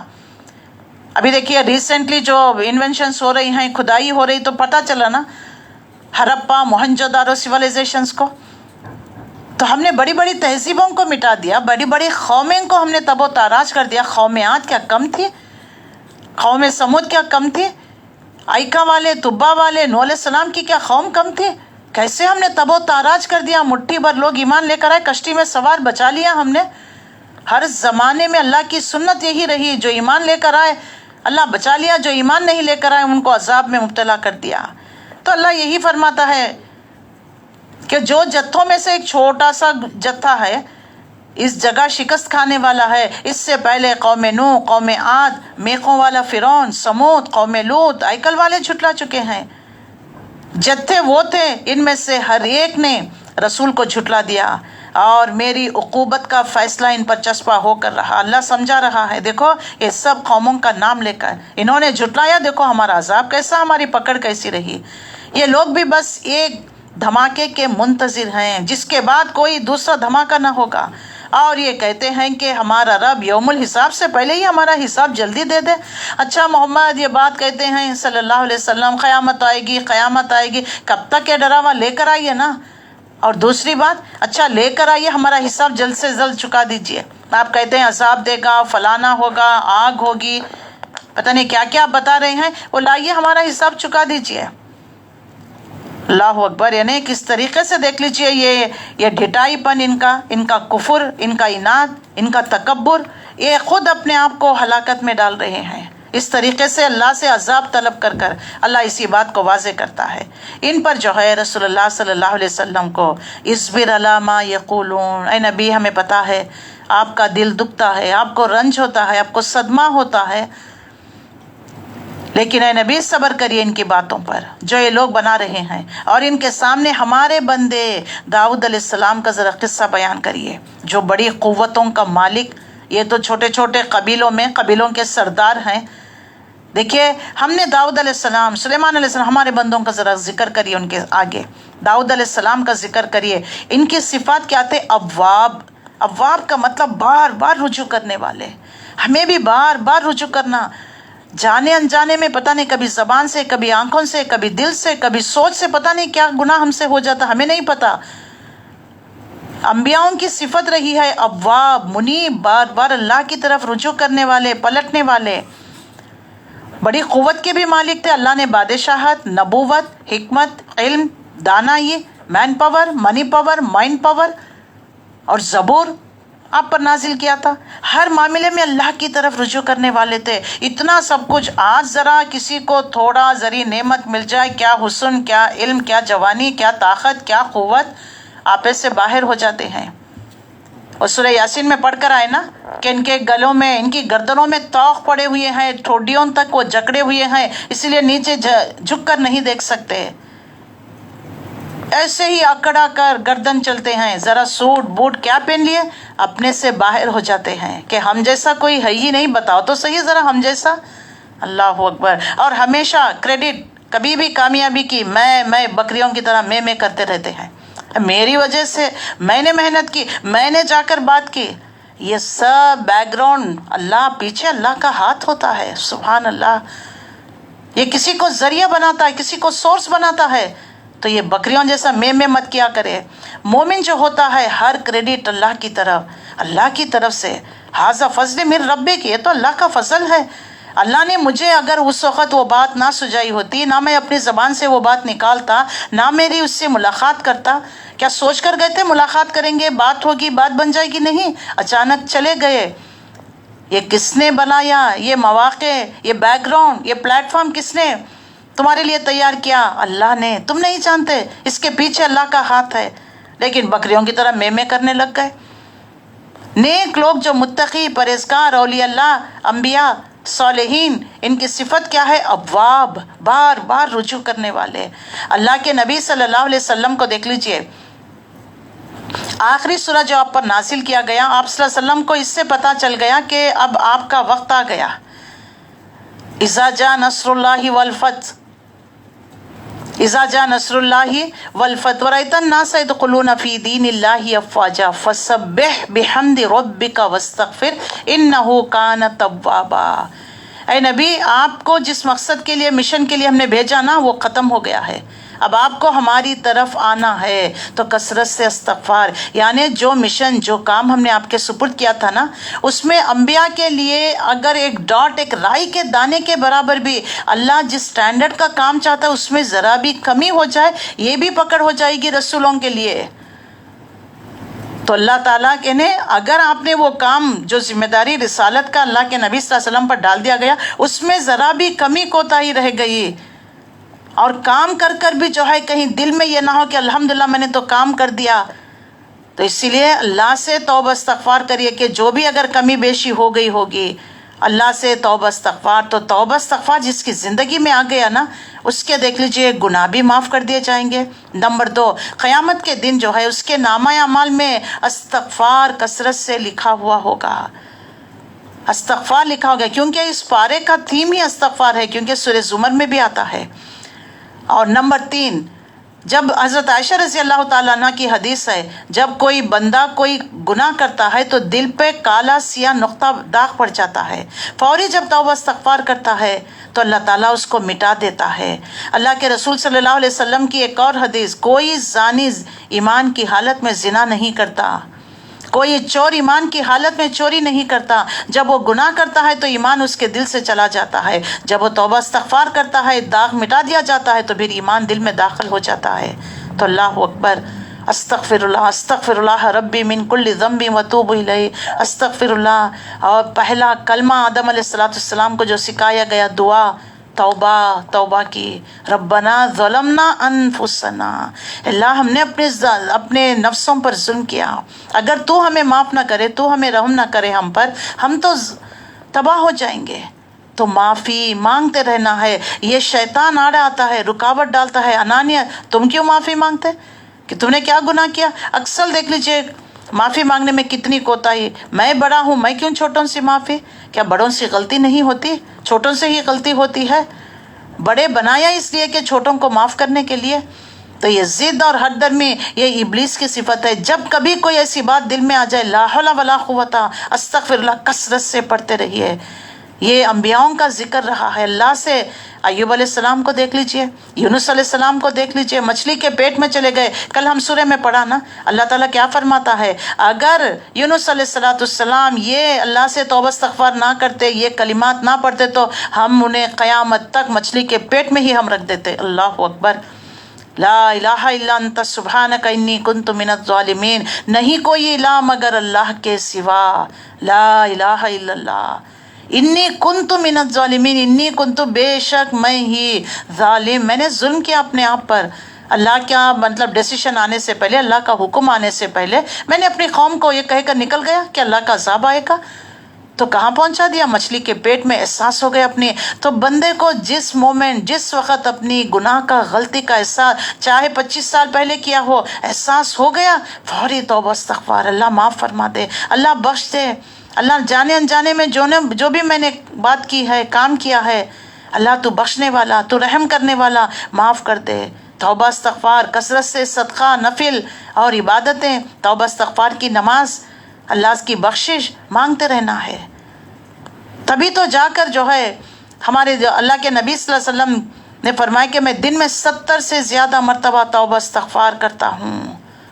پھر رسول اللہ صلی اللہ علیہ وسلم دن میں 70 سے زیادہ توبہ استغفار کرتے ہیں، تو کیا ہم پارس، ہم نے کہ ہم سے کوئی گناہ ہوتا ہی نہیں، گناہ سردت ہوتا ہی نہیں؟ جب اللہ کے نبی کرتے ہیں تو ہمیں تو پتہ نہیں کتنی بار کرنا چاہیے، بلکہ ذکر سے ہمیشہ ہماری زبان تر ہونی چاہیے۔ ذکر اذکار کرنے کے لیے نہ پاکی طہارت، نہ کوئی وقت، نہ کوئی جگہ، کوئی چیز نہیں ہے۔ ہماری زبان جو ہے ذکر سے تر ہوتی رہنا ہے، ایک لمحہ ایسا نہیں اس میں ہم ذکر سے غافل، جیسے ذکر سے غافل شیطان آ جاتا ہے دل پر تھوتنی رکھ کر، جو ہے الذی یوسوس فی صدور الناس، سورہ احزاب میں بکرتوں وسیلہ، اللہ کو کثرت سے یاد کیا کرو، سبحان اللہ، الحمدللہ، اللہ اکبر، لا الہ الا اللہ، لا حول ولا قوت الا باللہ، ماشاء اللہ، الحمدللہ، جو آپ کے زبان پر الفاظ آ گئے، اور استغفر اللہ، اللہ سے جو ہے اپنی کمی، کوتاہیاں، کمزوریوں کے اعتبار سے اللہ سے توبہ استغفار کرتے رہنا ہے۔ تو یہ انبیاؤں کی صفت رہی کہ داؤد علیہ السلام اللہ کی طرف رجوع کرنے والے، بڑی قوتوں کے مالک تھے، ہر معاملہ میں اللہ کی طرف رجوع کرنے والے۔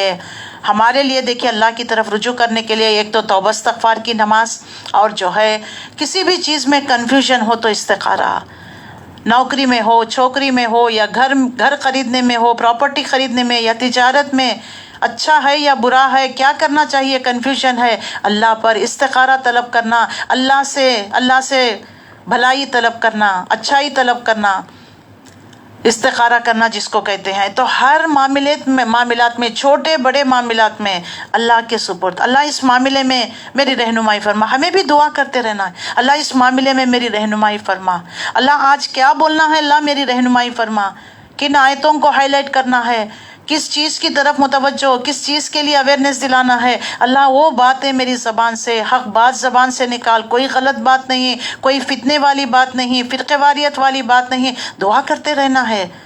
زام نہیں کہ بس جی ہم کو تو سب آتا ہے، کئی سالوں سے کر رہے ہیں، بس بیٹھیں گے کتاب کھولے فر بولنے لگے، نہیں، اللہ سے دعا کرنا ہے. اس کے کبھی کبھار ہوتا ہے آپ تیاری کسی موضوع پر کر کے گئے ہوتے ہیں, آپ وہاں جیسے چلے گئے کوئی دوسری باتیں آپ کی زبان سے, یہ اللہ کی طرف سے توفیق ہوتی ہے. یعنی اس مجمع کے لیے, ان لوگوں کے لیے جو بات صحیح تھی, اللہ وہ آپ کی زبان مبارک سے نکلواتا ہے. سبحان اللہ. تیاری اپنی جگہ, لیکن اللہ سے دعا, اللہ جو بات صحیح ہے, جس کے لیے فائدہ مند ہے, وہ بات زبان سے نکالنا. واعف عنا واغفر لنا وارحمنا انت مولانا. اللہ سے معافی, مغفرت, رحمت کی درخواست کرتے رہنا چاہیے. اللہ کے نبیوں کا یہ شیوا رہا ہے. تو اس سے جو ہے اللہ تعالیٰ جتنے ہمیں ہمارے جو ہے اللہ صغیرہ گناہ معاف فرما دیتا ہے.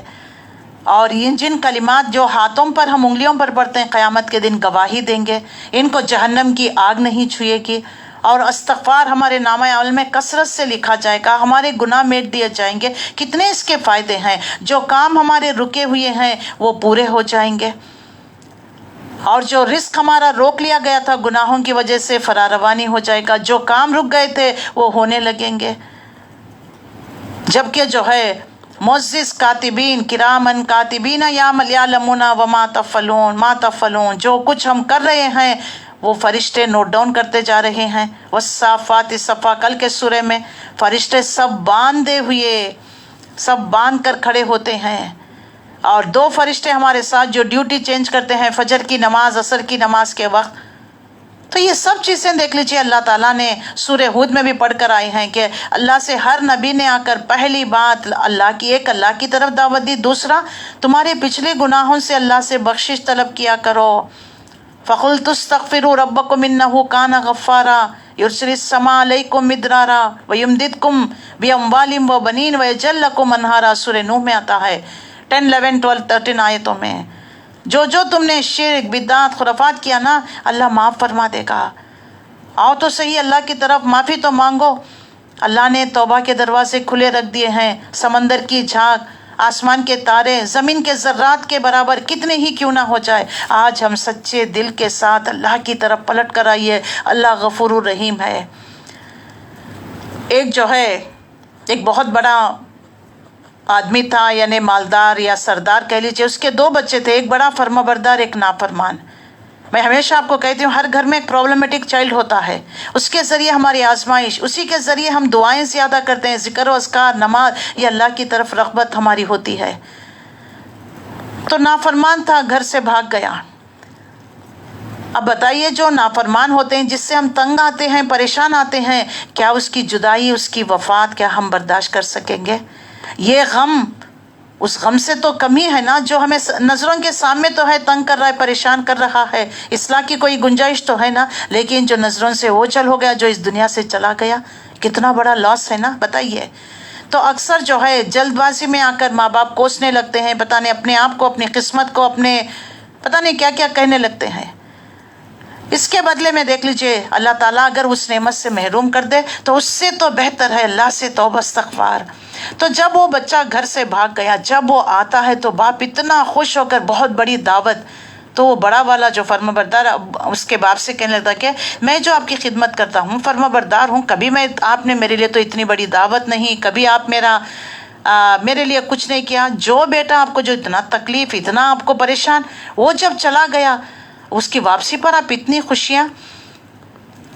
تو دیکھیے جو بچہ لوٹ کر آتا ہے تو کتنی خوشی ہوتی ہے, ایسے ہی جب بندہ لوٹ کر آتا ہے, توبہ کرتا ہے, اللہ اتنا خوش ہو جاتا ہے. بنی اسرائیل کا ایک شخص تھا, اپنے اونٹ کے سمیت, اس کا اونٹ جو سامان سے لدا ہوا تھا وہ گم ہو گیا, صحرا میں تنہا تھا, اور اپنی جماعت سے, اپنے جتھے سے بھی وہ بچھڑ گیا تھا, اونٹ بھی کھو گیا. وہ ڈھونڈ ڈھونڈ کر جو ہے تو تھک ہار کر سو گیا. جیسے آنکھ کھول کر دیکھتا ہے تو اس کا اونٹ سامان سے لدا ہوا اس کو مل جاتا ہے. تو بتائیے انسان کو کتنی خوشی نہیں. وہ جب اللہ کا شکر ادا کرتے ہوئے زبان سے اس کے الفاظ نکل گئے کہ تو میرا بندہ, میں تیرا اللہ, تو اللہ اتنا خوش ہوتا ہے. سبحان اللہ. لوٹ کر آئیے. توبہ کا مطلب رجوع ہونا, لوٹ کر آنا. لیکن یہ ضد اور ہردرمی ہوتی ہے انسان کے اللہ کی طرف لوٹ کر نہیں آتا. بنی اسرائیل کا ایک قصہ رسول اللہ صلی اللہ علیہ وسلم نے سنایا کہ 3 جو تھے غار میں جو ہے غار میں پھنس گئے, اور غار کا منہ جو ہے بند ہو گیا.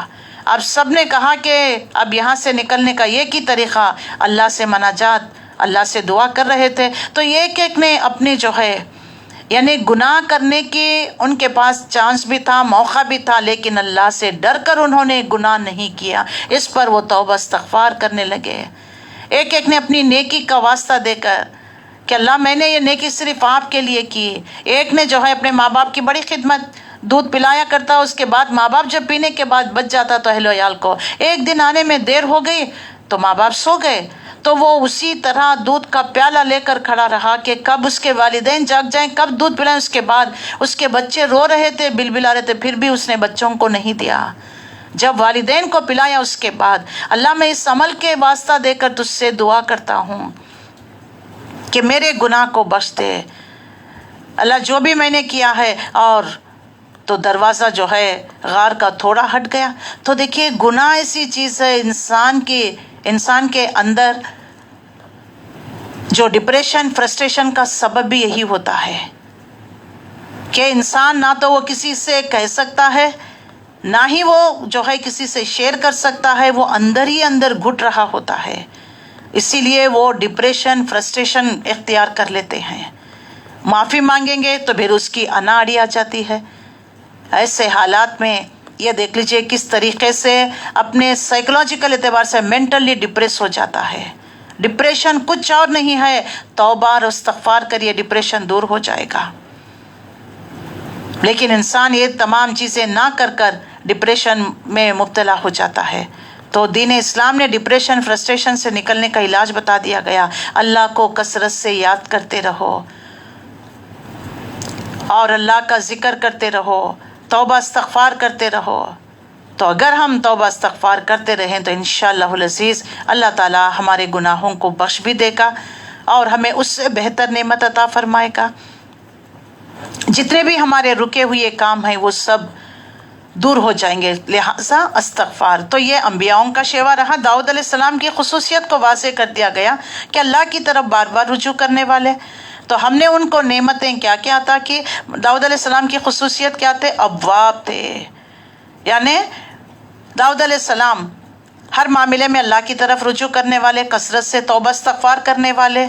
ہم نے پہاڑوں کو ان کے ساتھ مسخر کر رکھ دیا تھا. جب وہ صبح شام جب اللہ کی تسبیح کرتے، زبور کو پڑھا کرتے تو سب وجد میں آ جایا کرتے، سب آپ کے ساتھ حمدانہ اپنے لگ جاتے، سمیٹ آتے، سب کے سب اس کی تسبیح کی طرف متوجہ ہو جاتے. ہم نے اور چوتھا ہم نے ان کی سلطنت مضبوط کر دی تھی. نمبر 5 اس کو حکومت عطا کی. نمبر 6 فیصلہ کن باتیں کہنے کی صلاحیت بخشی. تو یہ تمام جو ہے داؤد علیہ السلام کی خصوصیت کو اللہ تعالیٰ یہاں پر واضح کر رہا ہے. اتنی نعمتیں دینے کے باوجود بھی وہ رجوع کیا کرتے تھے، بار بار اللہ کی طرف پلٹا کرتے تھے. کبھی تکبر، کبھی غرور، کبھی اپنے آپ کو بڑی چیز نہیں سمجھا. تو اے مشرکین مکہ، اے سرداران قریش، تم تو چھوٹے چھوٹے ٹرائبس میں رہتے ہو، تمہیں جب محمد رسول اللہ صلی اللہ علیہ وسلم کی حق بات بتائی جا رہی، سنائی جا رہی تو تم اتراتے ہو، تکبر کرتے ہو، جبکہ تمہارے پاس یہ کوئی چیز نہیں ہے. اور ان کے پاس جو ہے ایک مقدمہ آ گیا، اس کا ذکر کیا جا رہا ہے. ان کے مقدمے والے اللہ تعالیٰ نے ان کو فہم عطا کیا تھا، فیصلے کیا کرتے تھے. تو ایک مرتبہ جو ہے ان سے جو ہے اسرائیلی روایتوں میں آتا ہے کہ ان سے کچھ ایک مقدمے میں انہی کی بات تھی، اس میں انہوں نے کہیں پر کچھ زیادتی کی تھی. تو یہ ایک اللہ تعالیٰ سمجھانے کے لیے ایک مقدمہ ان کے سامنے لایا گیا. حالانکہ محل میں دیکھیے کوئی وہاں پر گارڈز ہوتے ہیں، ان کے بغیر اجازت کے اندر داخل نہیں ہوتے، لیکن انہوں نے دیوار پھاند کر اندر آئے جہاں داؤد علیہ السلام آرام فرما رہے تھے. دونوں نے آئے، ایک نے کہا کہ یہ میرا بھائی ہے، میں غریب ہوں، میرے پاس ایک ہی دمبی تھی، اس کے پاس یہ امیر ہے، اس کے پاس 99 شیپس تھے، لیکن اس نے کیا کیا، میرا ایک بھی لے لیا تاکہ وہ اپنا 100 پورا کرنا چاہتا ہے. تو کیا بتائیے اس معاملے میں آپ ہمارے حق میں فیصلہ کریے. تو داؤد علیہ السلام نے کہا کہ نہیں، تمہارے پاس 99 ہے تو پھر اور ہرس کیوں، جبکہ اس کے پاس کچھ بھی نہیں، اس کی دمبی اس کو واپس کر دو. آپ نے تو فیصلہ کر دیا، چلے گئے، لیکن آپ کو سٹرائک ہوا، اچھا یہ بات میرے ہی لیے، کچھ آپ سے کوئی بات ہو گئی تھی، اللہ تعالیٰ آپ کی اصلاح کرنا چاہتا تھا. تو انہیں جو ہے اس بات کے بارے میں علم ہو گیا. یہ قصہ یہاں پر بیان کیا گیا ہے. کہ کیا تمہیں خبر پہنچی ہے اس مقدمے والوں کی جو دیوار چڑھ کر اس کے بالائے خانہ میں گھسا گئے تھے؟ جب داؤد علیہ السلام کے پاس پہنچے تو انہیں دیکھ کر داؤد علیہ السلام گھبرا گئے. اچانک آپ کے پاس آپ کی پرسنل پرائیویٹ روم میں وہ آ گئے تھے تو انہوں نے کہا ڈرو نہیں، ہم دو فریق ہیں، مقدمہ لے کر آئے ہیں آپ کے حضور، آپ ہمارے بارے میں ٹھیک ٹھیک حق کے ساتھ فیصلہ کر دیجئے، بے انصافی نہ کریے اور ہمیں راہ راست بتا دیے. تو داؤد علیہ السلام نے کہا اچھا بتاؤ. تو کہنے لگے یہ میرا بھائی ہے، اس کے پاس 99 دمبیاں ہیں اور میرے پاس صرف ایک ہی دمبی. اس نے مجھ سے کہا کہ تمہاری ایک دمبی بھی میرے حوالے کر دو اور اس نے گفتگو میں مجھے دبا لیا. داؤد علیہ السلام نے جواب دیا اس شخص نے اپنی دمبیوں کے ساتھ تیری دمبی ملانے کا مطالعہ کر کر یقیناً اس نے تم پر ظلم کیا ہے. اور واقعی یہ ہے کہ مل جل کر ساتھ رہنے والے لوگ اکثر ایک دوسرے پر زیادتیاں کرتے رہتے ہیں. آپ نے فیصلہ سنا دیا اور بس یہ وہی لوگ ہیں، ان سے بچے ہوئے رہنا ہے جو ایمان رکھتے ہیں، نیک اعمال کرتے ہیں، ایسے لوگ کم ہی ہیں. یہ بات کہتے کہتے داؤد علیہ السلام سمجھ گئے کہ یہ تو ہم نے دراصل ان کی آزمائش کی ہے، لہٰذا اس نے اپنے رب سے معافی مانگی اور سجدے میں گر گئے اور رجوع کیا. ہمیں بھی سجدے میں گرنا ہے. یہاں پر آیت سجدہ آئی ہوئی ہے. اللہ اکبر. سجد وجهي للذي وشقه وسمعه وبصره لحوله وقوته فتبارك الله احسن الخالقين. اللہ اکبر. تو یہ کہتے ہوئے جب آپ کو احساس ہو گیا کہ یہ بات میرے ہی لیے، آپ کو احساس ہونے کے بعد فوری آپ رجوع کیے اور سجدے میں گر پڑے. تب ہم نے ان کا وہ قصور معاف کر دیا. یقیناً ہمارے وہاں ان سب کے لیے تقرب کا مقام ہے، بہتر انجام ہے. کس کے لیے؟ جو غلطی کو ایڈمٹ کر کر اپنے آپ کو اللہ کے حوالے سرنڈر کرتے ہیں، توبہ استغفار کرتے ہیں. ان کے لیے آج بھی ہمارے لیے ہم اپنی غلطی کو مانیں، اللہ سے توبہ استغفار کرے، رجوع کرے، سجدہ کرے، توبہ استغفار کرے تو اللہ کا قرب اور بہتر انجام ہمارا بھی ہو سکتا ہے. اور اس کے بعد اللہ تعالیٰ مزید داؤد علیہ السلام کی خصوصیت کو یا داؤد انا جعلنا کا خلیفتن فی الارض، اور ہم نے داؤد علیہ السلام کو خلیفہ بنایا زمین میں. اور کیا اللہ کی نعمتیں تھے اور اللہ نے کیا حکم دیا؟ فحکم بین الناس بالحق. دیکھو لوگوں کے درمیان حق کے ساتھ حکومت کرنا، خواہشات نفس کی پیروی نہ کرنا، وہ تمہیں اللہ کے راستے سے بھٹکا دیں گے. تو اللہ کے راستے سے بھٹکنے کا سبب ہماری خواہشات ہے یا نہیں؟ بتائیے. ہزاروں خواہشیں ایسی، ہر خواہش پر دم نکلے.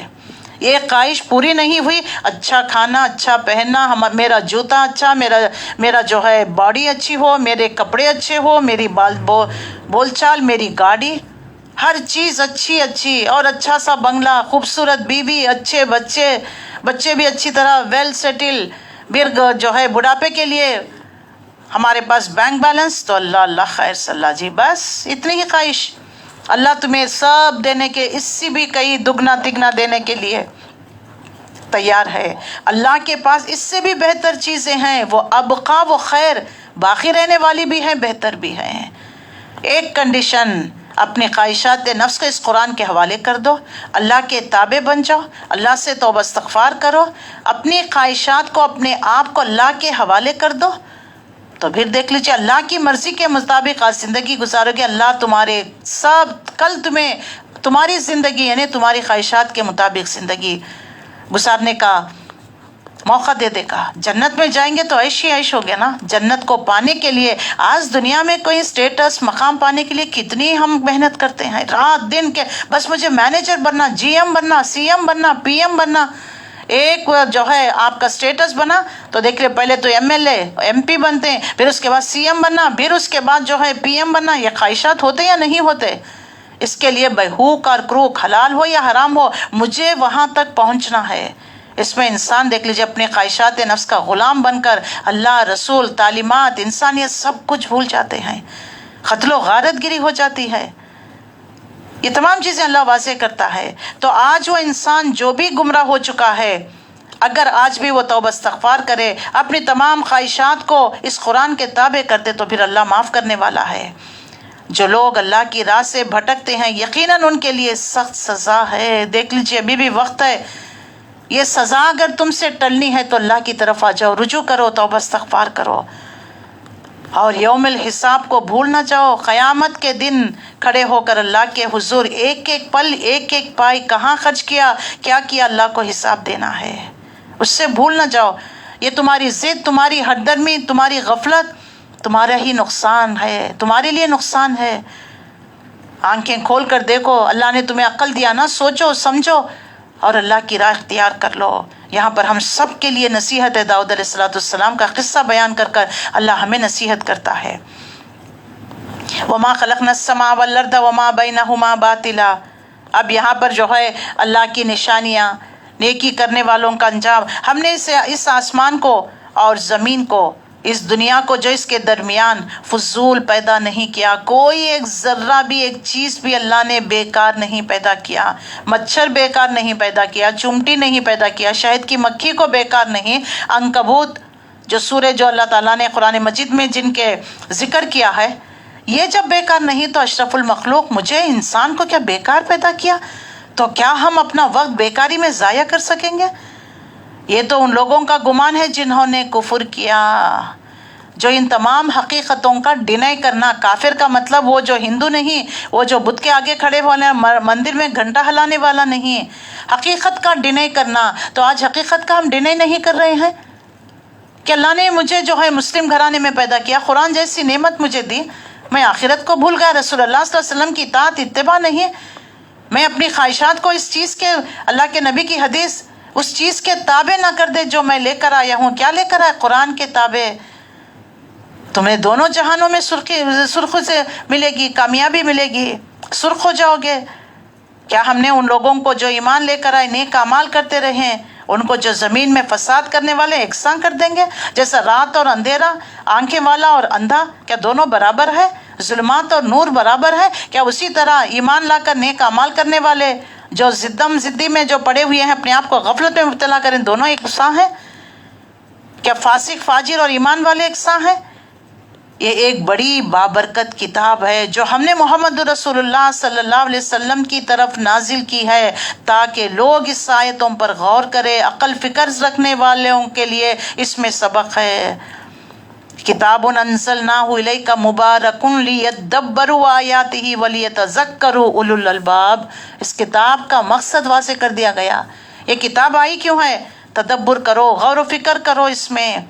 لیتذکروا، یاد دہانی، ریمائنڈر ہے. کس کے لیے ہے؟ اولو الالباب، عقل والے.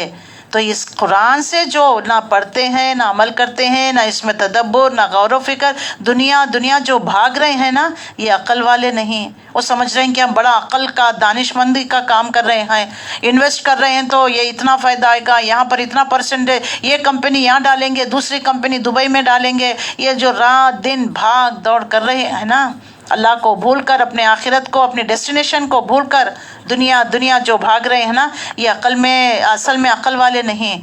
وہ سمجھ رہے ہیں کہ ہم بڑا عقل کا کام کر رہے ہیں. عقل والے کون ہیں؟ اپنے آپ کو جو غفلت سے نکالے، بیدار کرے، چوکن نہ کرے، اس قرآن کی آیتوں پر غور و فکر کرے اور شعور سے کام لے. یہ ہیں عقل والے.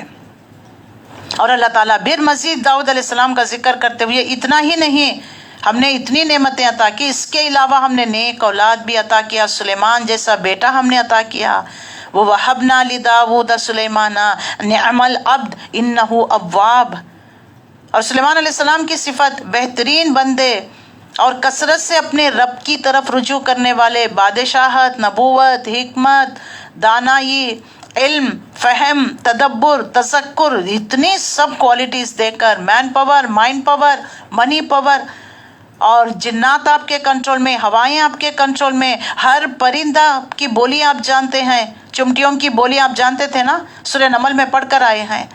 اور ایسے جو ہے مہر لگے ہوئے نشاندہ گھوڑے جو تیزی کے تیز رفتار کے ساتھ دوڑنے والے، کوئی نعمت کی کمی نہیں تھی. اس کے باوجود بھی دیکھ لیجیے اللہ کے مطیع فرما بردار بندے، اللہ کی طرف رجوع کرنے والے، کبھی جو ہے اللہ کے ذکر سے غافل نہیں ہوتے. آج ہم ذرا ہمارے گھروں میں خوشخبری، شادی بیاہ، نمازیں چھوٹ جاتی ہیں تو نہیں شاپنگ کرنا، شاپنگ کر آئے، نہیں تھک گئے ہیں، یہ جوڑنا، یہ کرنا، یہ بنانا، اس میں دیکھ لیجئے ذرا چھوٹی سی نعمت ملی کہ ہم تو آپے سے باہر اللہ کو بھول جاتے ہیں، نعمت دینے والے منعم کو بھول جاتے ہیں.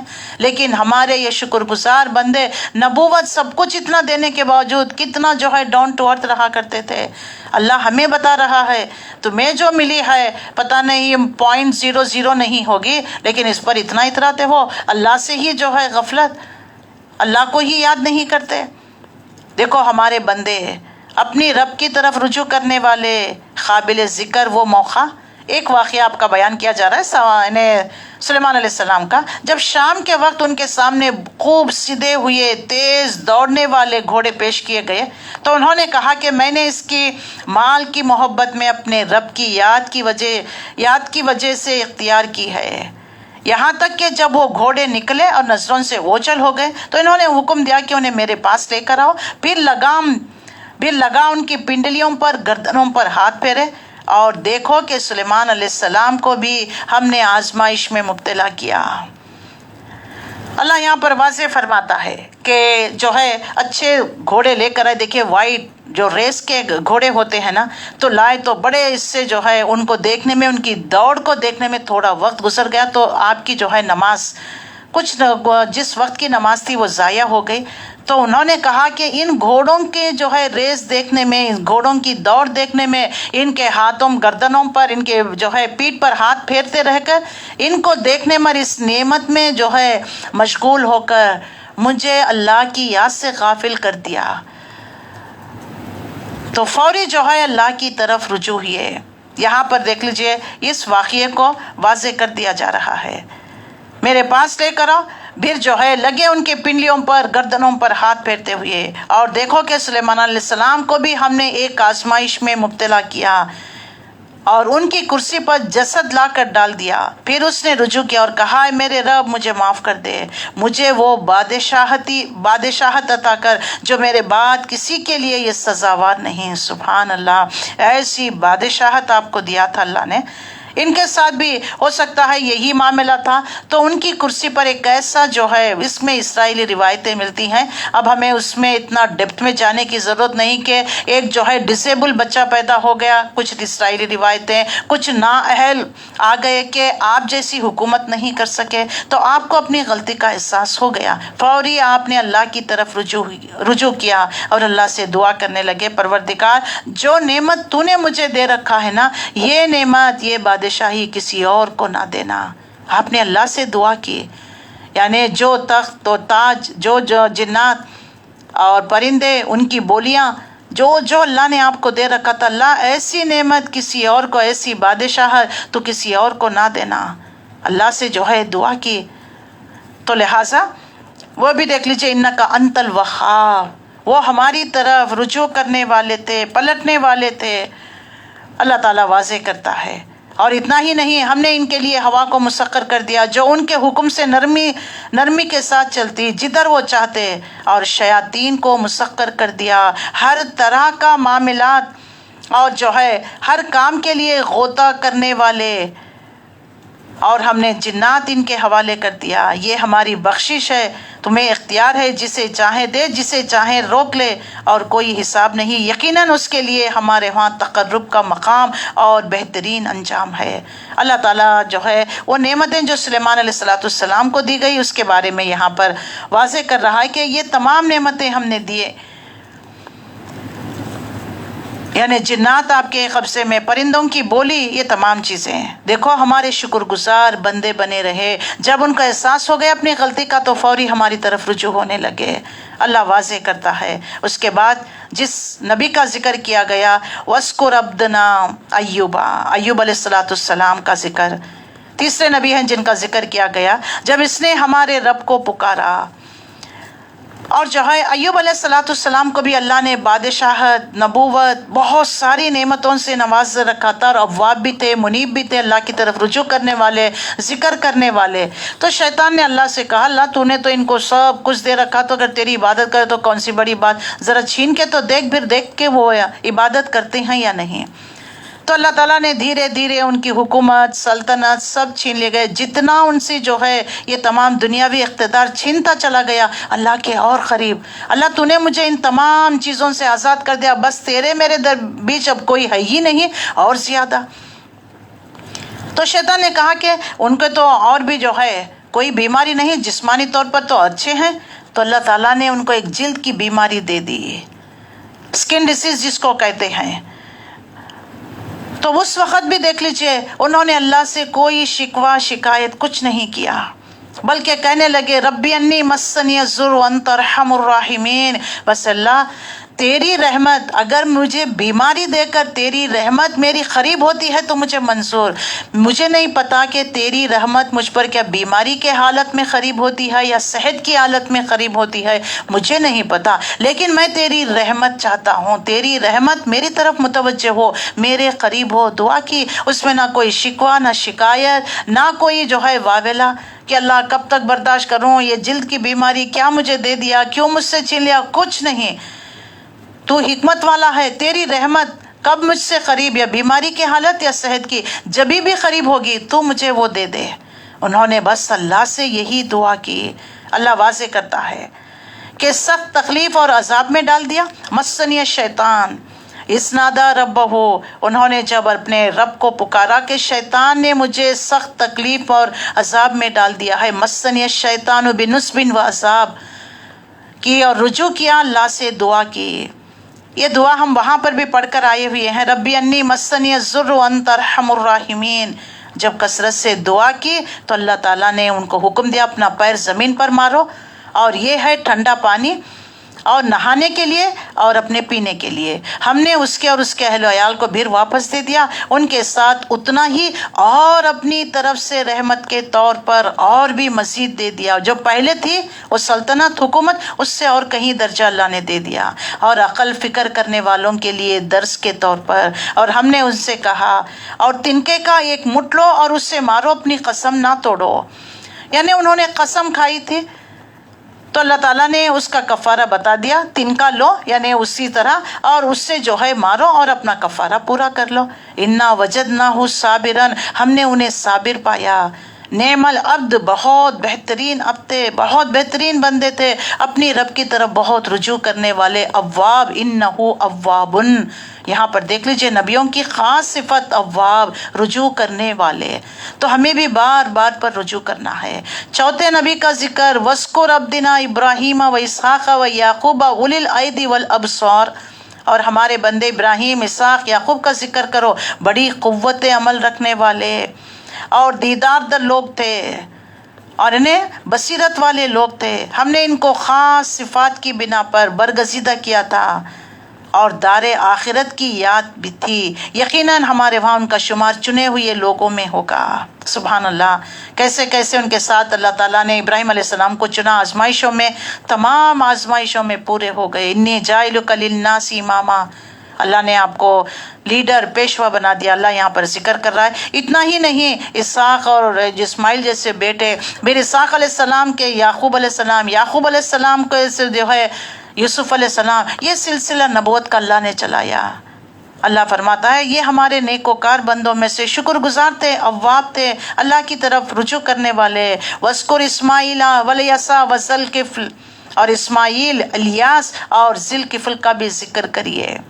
یسع نبی بھی گزرے ہیں, یہ سب بنی اسرائیل کے نبی ہیں, ان کا بھی ذکر کریے.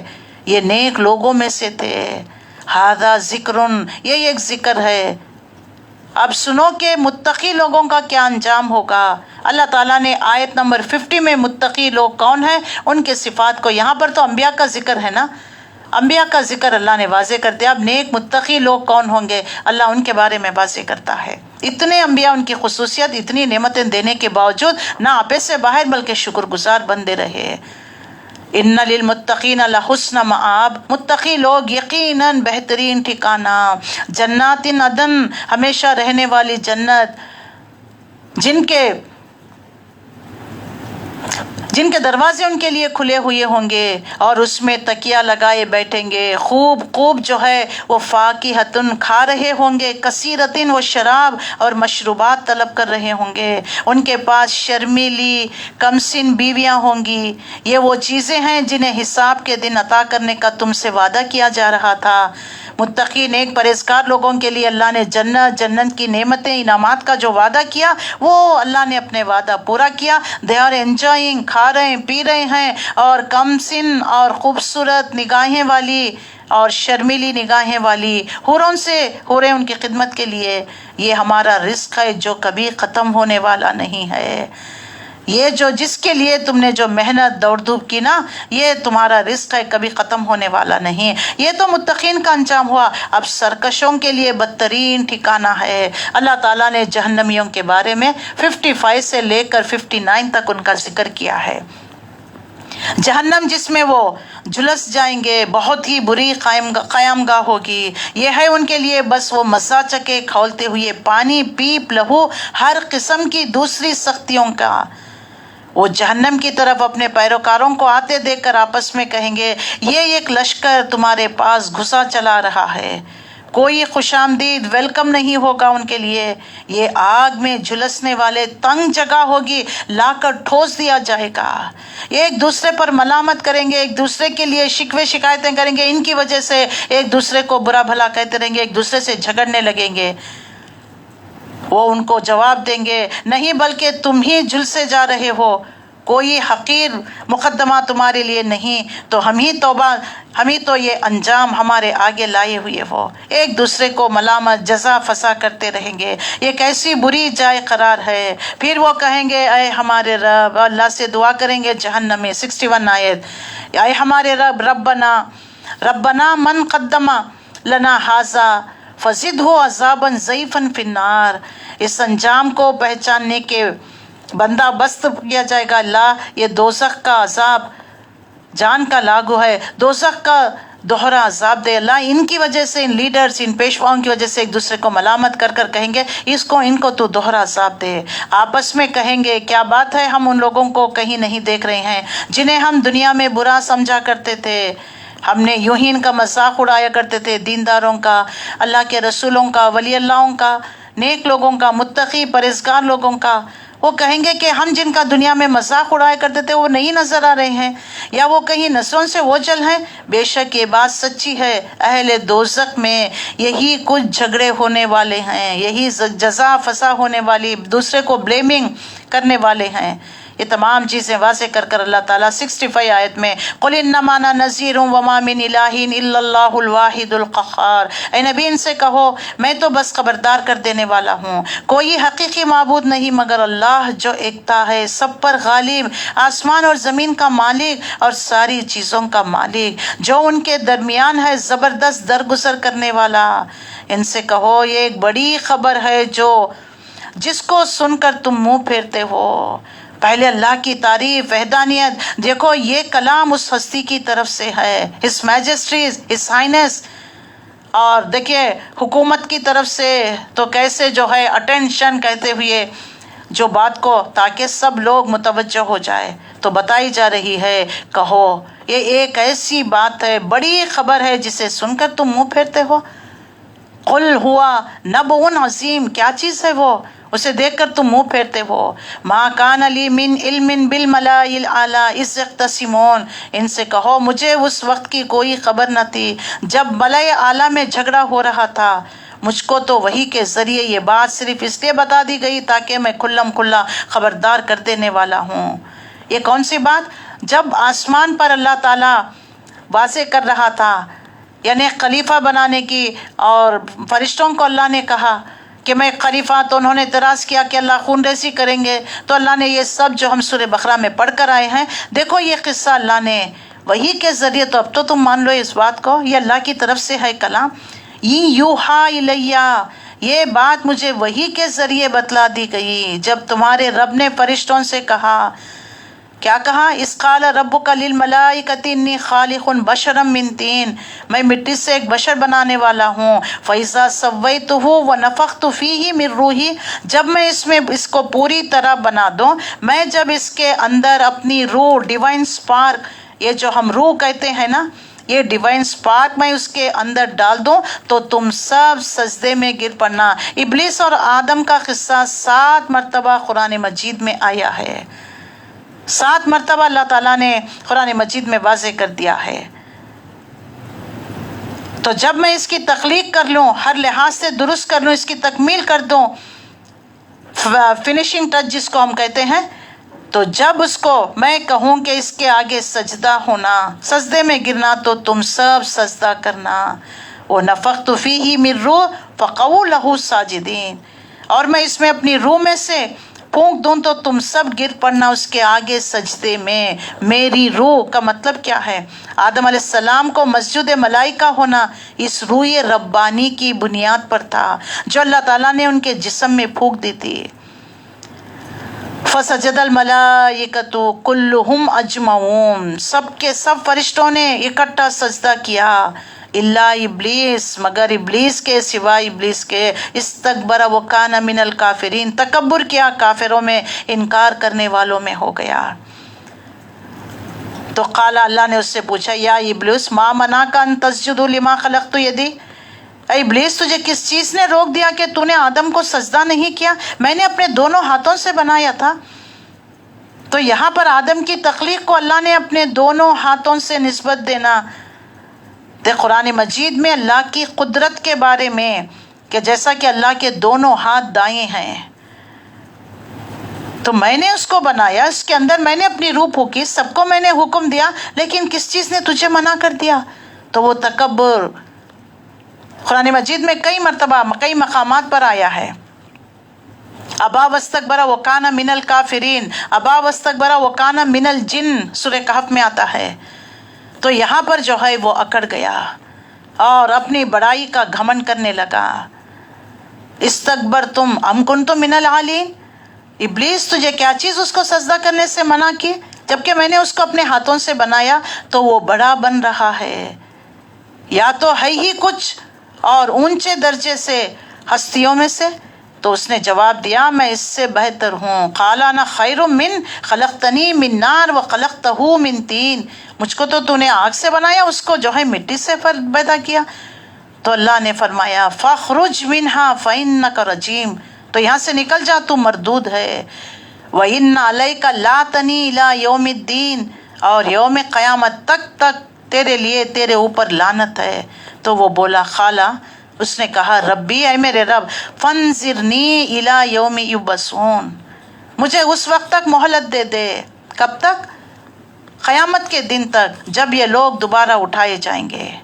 اللہ نے فرمایا، قال فإنک من المنظرین الی یوم الوقت المعلوم، قال، اللہ نے اس کو مہلت دے دیا، فرمایا اچھا تجھے اس روز تک مہلت دی جائے گی جس کا آنا مجھے معلوم ہے، وہ قیامت کی گھڑی مجھے معلوم ہے۔ تو اس نے کہا، اللہ کی عزت کی قسم کھا کر کہہ رہا ہے، قال فبعزتک لأغوینہم اجمعین، اللہ اکبر، اللہ سے قسم کھا کر آیا ہے، قسم، تیری عزت کی قسم، میں ان سب کو، ابن آدم کو بہکا کر رکھوں گا، بخبر تیرے کے ان بندوں کے جنہیں تو نے خالص کر لیا ہے، الا عبادک منہم المخلصین۔ تو حق یہ ہے، اور میں حق ہی کہا کرتا ہوں کہ میں جہنم کو تجھ سے اور ان سب لوگوں سے بھر دوں گا جو انسانوں میں تیری پیروی کریں گے۔ اللہ اکبر، اللہ کی عزت کی قسم کھا کر آیا ہے، صراط المستقیم کے گھاٹ پر بیٹھا رہوں گا، لوگوں کو یعنی لڑائی جھگڑے فتنے فسادوں میں مبتلا کروں گا۔ تو اللہ نے بھی کہا، میں تجھ سمیت ان سب کو جو تیری پیروی کرتے ہیں جہنم کو میں بھر دوں گا، جو تجھے اور تیرے فالوورز کو۔ اللہ تعالیٰ سے اس نے وعدہ کر آیا، وہ کتنا سنسیئرلی وہ اپنے کام میں دیکھے جٹا ہوا ہے، لگا ہوا ہے، اور ہم اشرف المخلوق جس کو اللہ نے ہمیں بنایا ہے، ہم کیا کر رہے ہیں؟ کبھی سوچا؟ تو اللہ تعالیٰ فرماتا ہے، دیکھ لیجئے جو کوئی اے نبی آپ کو جھٹلاتے ہیں، جیسے ابلیس نے آدم علیہ السلام کو سجدہ کرنے سے انکار کر دیا۔ اب اتنے قصے ہم نے داؤد علیہ السلام، سلیمان علیہ السلام، ابراہیم، اسحاق، اسماعیل علیہ السلام، ایوب علیہ السلام، اور جو ہے یعقوب علیہ السلام، ذوالکفل، کپیلا وستو کہتے ہیں کہ جو بادشاہ تھا نا گوتم بدھ، جو بعض کچھ لوگوں کا انٹرپریٹیشن ہے کہ کپیلا وستو کا بادشاہ گوتم بدھ ہے، کیونکہ کپل یہ جو پا کا لفظ جو ہوتا ہے عربی میں نہیں ہوتا۔ تو الیاس علیہ السلام کا، بہت سارے نبیوں کا یہ شکر گزار بندے تھے، انہوں نے اللہ کی طرف رجوع کی تو اللہ نے انہیں نیک مخلص بندوں میں شامل کر دیا، ہمارے عبادت گزار ہیں۔ اللہ کی نعمتیں، انعامات کا ذکر کر کر آخری میں قل ما اسألکم الیہ من اجر وما انا من المتکلفین، اے نبی ان سے کہہ دو میں اس میں تبلیغ پر تم سے کوئی اجر نہیں مانگتا، اور نہ میں بناوٹی لوگوں میں سے ہوں کہ بس جو ہے بات بتا دی اور جو ہے فصاحت بلاغت سے بتا دیا اللہ اللہ خیر صلی اللہ، نہیں، ہوا الا ذکر للعالمین، یہ تو ایک نصیحت ہے تمام جہاں والوں کے لیے۔ وَلَتَعْلَمُنَّ نَبَأَهُ بَعْدَ حِينٍ، بس تھوڑی مدت ہی گزرے گی کہ تمہیں اس کا حال خود معلوم ہو جائے گا۔ جب موت کے فرشتے آ جائیں گے حقیقت پتہ چل جائے گی، خبر میں ڈال دیا جائے گا، تمہیں حقیقت پتہ چل جائے گی۔ اللہ اکبر۔ اور اسی ضمن میں نازل ہونے والے ایک اور سورج جس کو زمر کہتے ہیں، زمر کا مطلب گروپ، جتھا، جماعت، جو بھی آپ کہہ لیجئے۔ تو دیکھو اس کلام کو جو نہیں مانتے ہیں ان کو ایک گروپ کی شکل میں ہم جہنم میں جھلسنے کے لیے چھوڑ دیں گے۔ اللہ تعالیٰ واضح کرتا ہے، اور اس میں جو ہے ہجرت کے لیے بھی اشارہ کیا گیا، وَأَرْضُ لِلَّهِ وَاسِعَةٌ، اس کی طرف اشارہ کہ اللہ تعالیٰ کی زمین وسیع ہے، تم اپنے دین اور ایمان کو بچانا چاہتے ہو ہجرت کر کر چلے جاؤ۔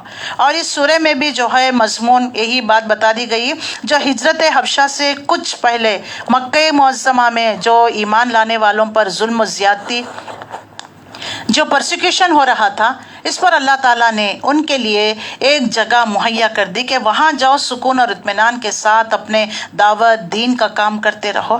اللہ تعالیٰ نے اشارتاً اس سورہ میں واضح کر دیا، اور نبی صلی اللہ علیہ وسلم کی دعوت کو جو روکنے کی کوشش کر رہے ہیں، آخرکار یہ دعوت غالب ہو کر ہی رہے گی۔ شرک کرنے والوں کا انجام کیا ہوگا یہ بھی بتا دیا گیا اس سورہ میں، اور اسی سلسلے میں ایمان لانے والوں کے لیے ہدایت، اور اللہ کے بندوں کے لیے ایک جگہ تنگ ہو گئی ہو تو اللہ کی زمین وسیع ہے، اپنا دین بچانے کے لیے وہ کسی اور طرف نکل کھڑے ہو، اللہ کے ساتھ اللہ اس کا انجام تمہیں بہتر دے گا، اللہ صبر کا اجر دے گا۔ اور دوسری طرف رسول اللہ سے فرما دیا گیا ان کافروں کی طرف سے بالکل مایوس ہو کر اس کام کو چھوڑنا بیٹھنا، اور وہ ظلم ستم کہ یہ جو کر رہے ہیں اس کا انجام وہ بھگت کر رہیں گے، اللہ نے واضح کر دیا۔ مختصر سورہ ہے، 75 آیتیں اور جو ہے 8 رکوعات پر مشتمل ہے۔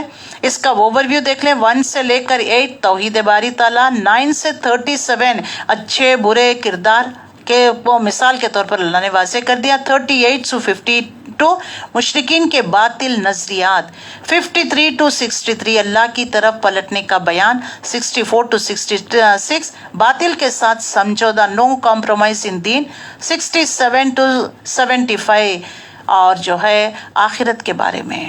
تو 1 سے 4 اللہ کی بندگی اور اس کی اطاعت، اور 5 اور 6 اللہ کی قدرت، تخلیق، 7 اور 8 انسانوں کی ناشکری، 9 علم کی فضیلت، 10 تقوی کے ثمرات، 11 سے لے کر 16 اللہ کی بندگی کرنے کی تائید کی حکم، 17 سے 20 اچھے اور برے کردار، 21 انسانوں کی زندگی کھیتی کی مانند، 22 نور ہدایت، 23 عظمت نور قرآن، 24 سے 26 گمراہیوں کی بدترین انجام، 27 اور 28 اللہ کا بہت بڑا انعام عربی قرآن، 29 توحید کا تصور ایک بہت بڑی نعمت، 30 سے 31 مخالفین کے ساتھ کشمکش۔ یہ تمام باتیں ہیں، تو جیسے جیسے ہم آیتوں کو پڑھتے جائیں گے آگے ان کا جو ہے جائزہ لیتے چلیں۔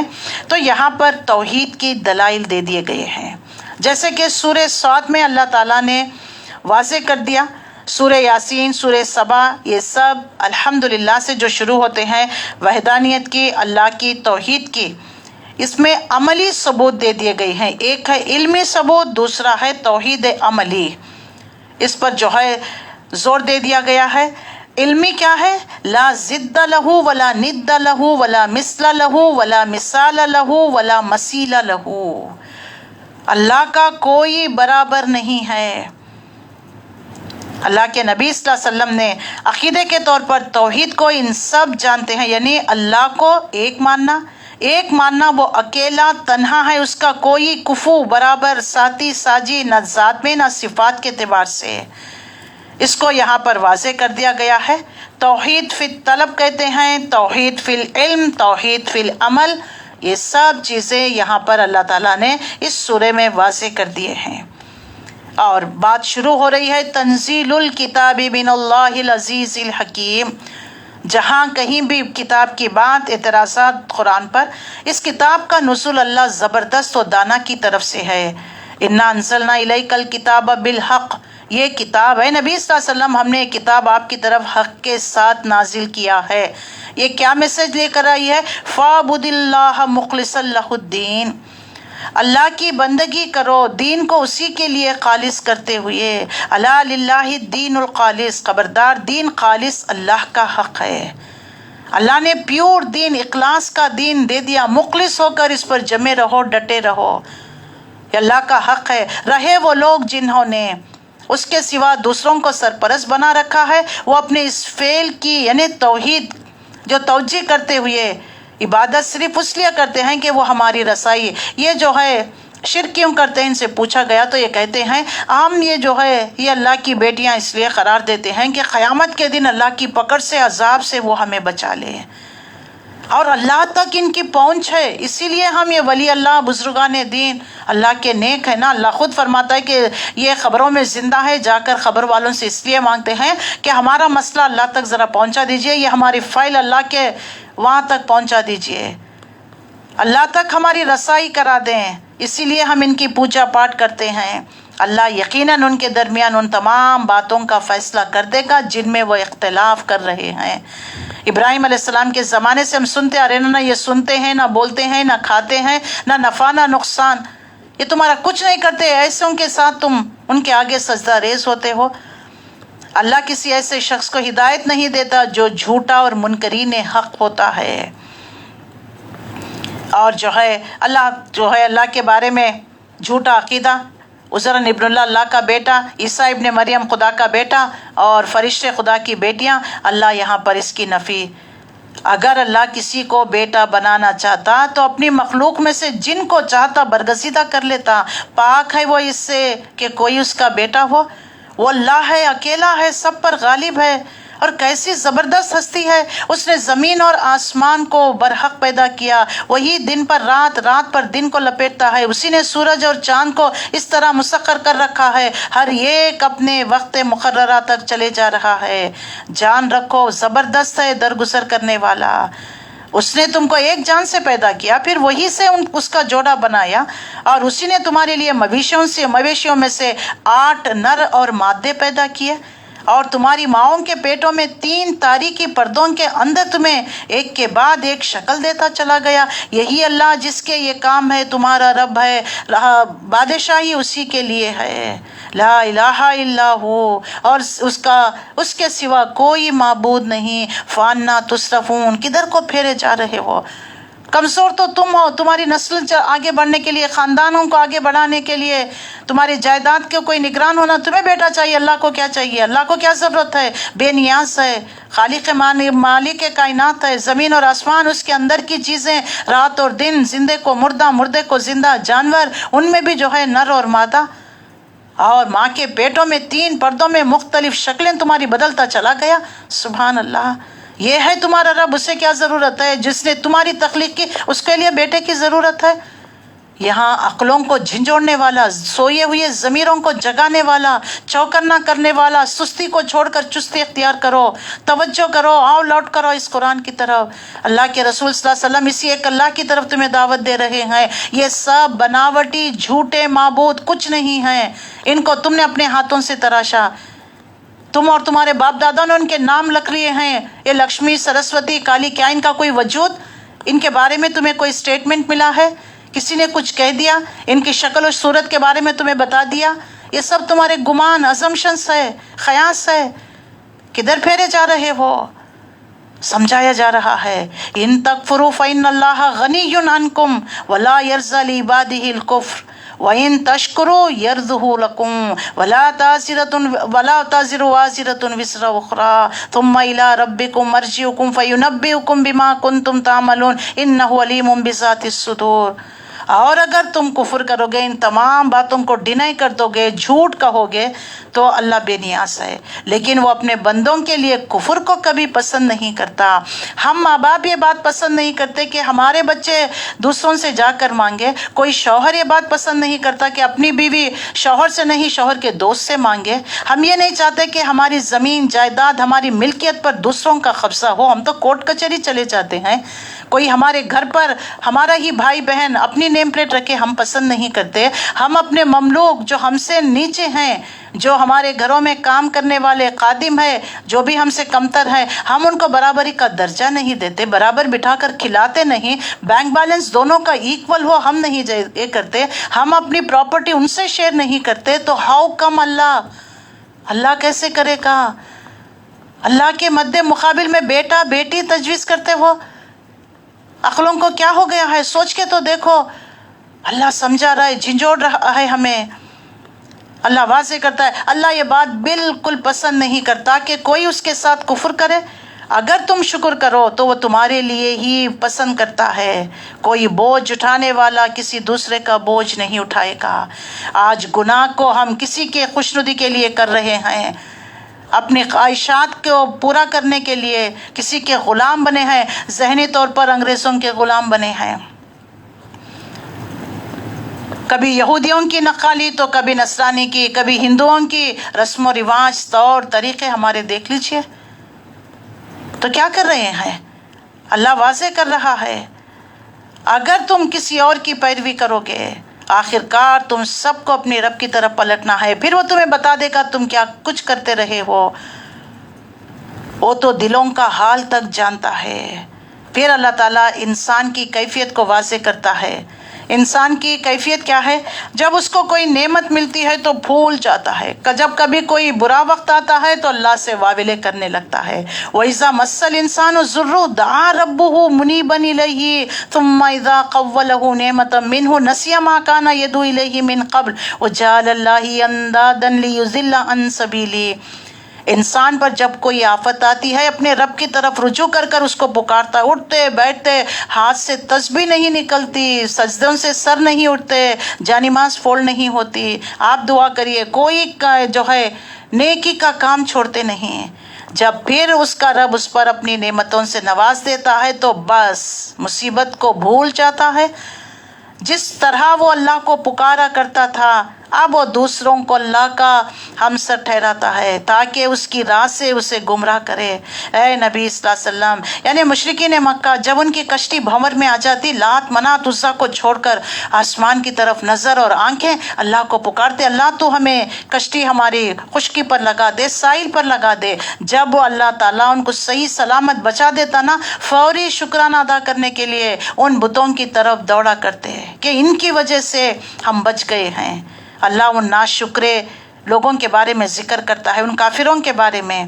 اے نبی ان سے کہو تھوڑے دن اپنے کفر سے لطف اٹھا لو، یقیناً دوزخ میں جانے والے ہیں۔ کیا اس شخص کی روش بہتر ہے یا اس شخص کی جو مطیع فرما بردار رات کی گھڑیوں میں، یعنی مطیع فرما بردار لوگ کون ہیں؟ اللہ یہاں پر ان کی صفات، رات کی گھڑیوں میں کھڑا رہتا ہے۔ اللہ اکبر۔ اللہ ہم سب کو ایسے رات میں کھڑے ہونے کی توفیق عطا فرمائے، سجدہ کرتا ہے، آخرت سے ڈرتا ہے، اپنے رب کی رحمت سے امید لگاتا ہے۔ اللہ اکبر۔ اللہ ہمیں بھی نیک متقی پرہیزگار لوگوں میں شامل فرما دے۔ اے نبی ان سے پوچھئے قل هل يستوي الذين يعلمون والذين لا يعلمون، کیا علم جاننے والا جو نہیں جاننے والا یکساں ہے؟ آنکھیں والا اور اندھا یکساں ہے؟ گونگا بہرا جن کو کان سے سن سکتا ہے وہ اور بہرا یکساں ہے؟ رات اور دن، نور اور ظلمات یکساں ہے؟ اور فاسق فاجر اور ایمان والے یکساں ہیں؟ جنتی جہنمی یکساں ہے؟ تو ہم سب کہیں گے کہ نہیں، تو پھر عقل سے کام کیوں نہیں لیتے؟ عقل رکھنے والوں کے لیے اس کو قبول کیوں نہیں کرتے؟ اس کے بعد اللہ تعالیٰ آیت نمبر 10 قل یا عبادی الذین آمنوا اتقوا ربکم للذین احسنوا فی ہذہ الدنیا حسنہ والارض اللہ واسعہ انما یوفی الصابرون اجرہم بغیر حساب۔ اے رسول صلی اللہ علیہ وسلم، میرے بندے جو ایمان لائے ہوں، اپنے رب سے ڈرو۔ جن لوگوں نے اس دنیا میں نیک رویہ اختیار کیا ان کے لیے بھلائی ہے، اللہ کی زمین وسیع ہے، صبر کرنے والوں کو تو ان کا اجر بے حد و حساب ہے۔ اے نبی ان سے کہہ دو انی امرت ان اعبد اللہ مخلصا لہ الدین و امرت ان اکون اول المسلمین قل انی اخاف ان عصیت ربی عذاب یوم عظیم قل اللہ اعبد مخلصا لہ الدین۔ اے نبی ان سے کہہ دو مجھے حکم دیا گیا ہے کہ دین کو اللہ کے لیے خاص کر اسی کی بندگی کروں۔ مجھے حکم دیا گیا ہے سب سے پہلے میں خود مسلمان بنوں۔ کہوں اگر میں اپنے رب کی نافرمانی کروں تو مجھے ایک بڑے دن کے عذاب کا خوف ہے۔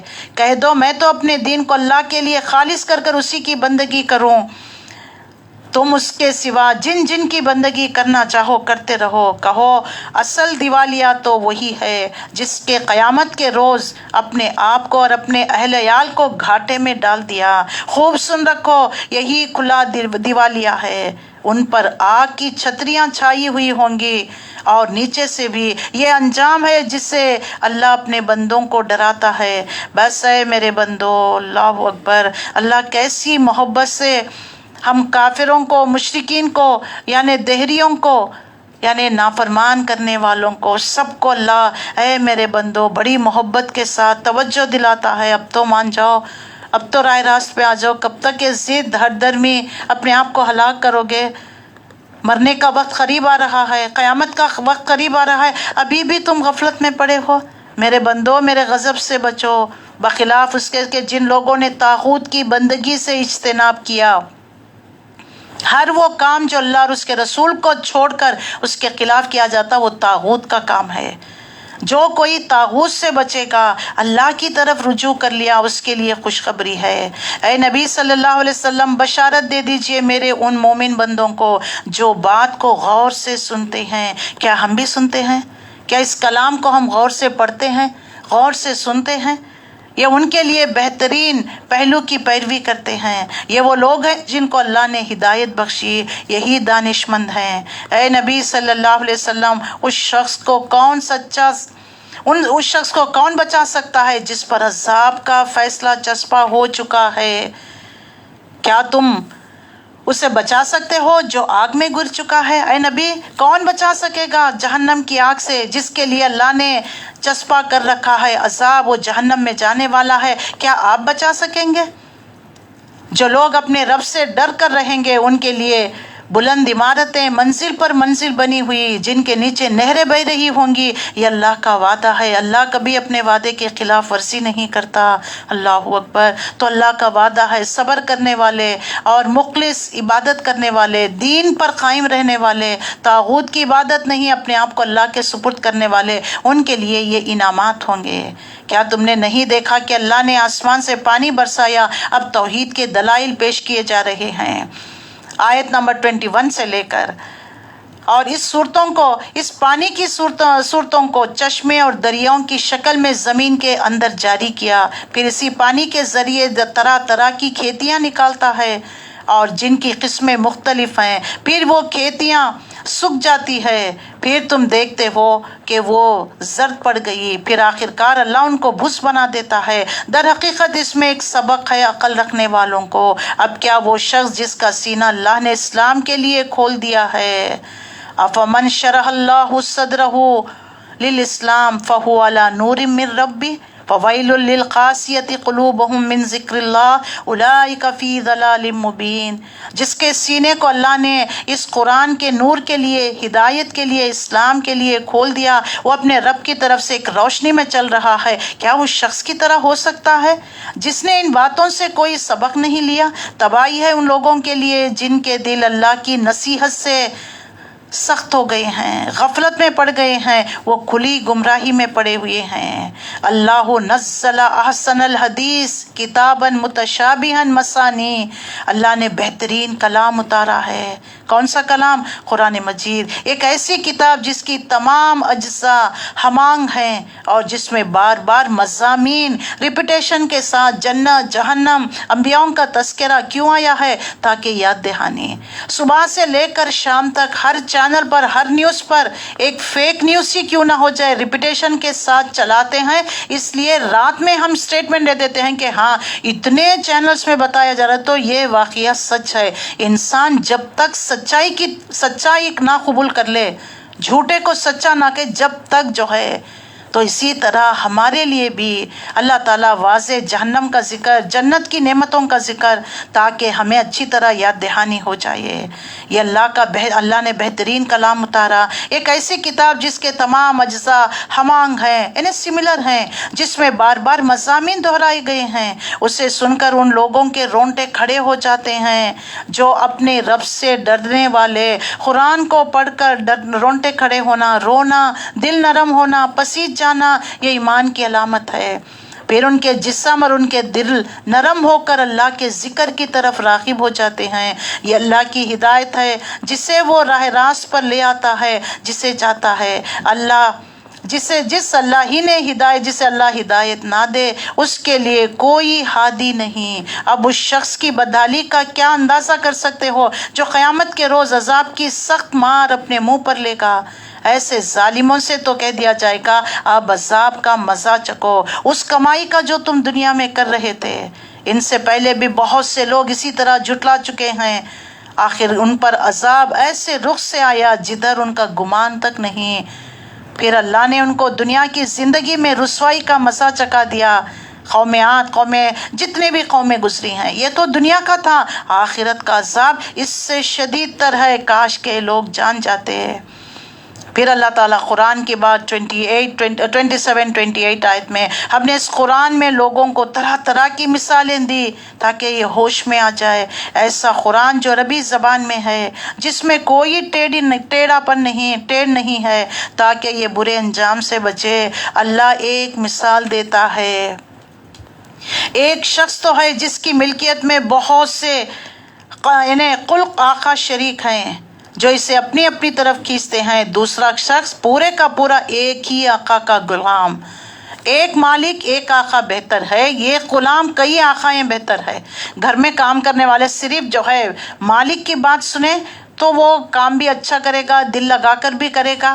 اب اس کو جو ہے میم صاحب بھی بلا رہے ہیں، بیٹے صاحب بھی، بیٹی صاحب بھی، تو وہ کام بھاگتا رہے گا، کسی کا کام بھی پورا نہیں ہوگا۔ اللہ مثال کے ذریعے، ایک اللہ بہتر ہے یا کئی الہ بہتر ہیں؟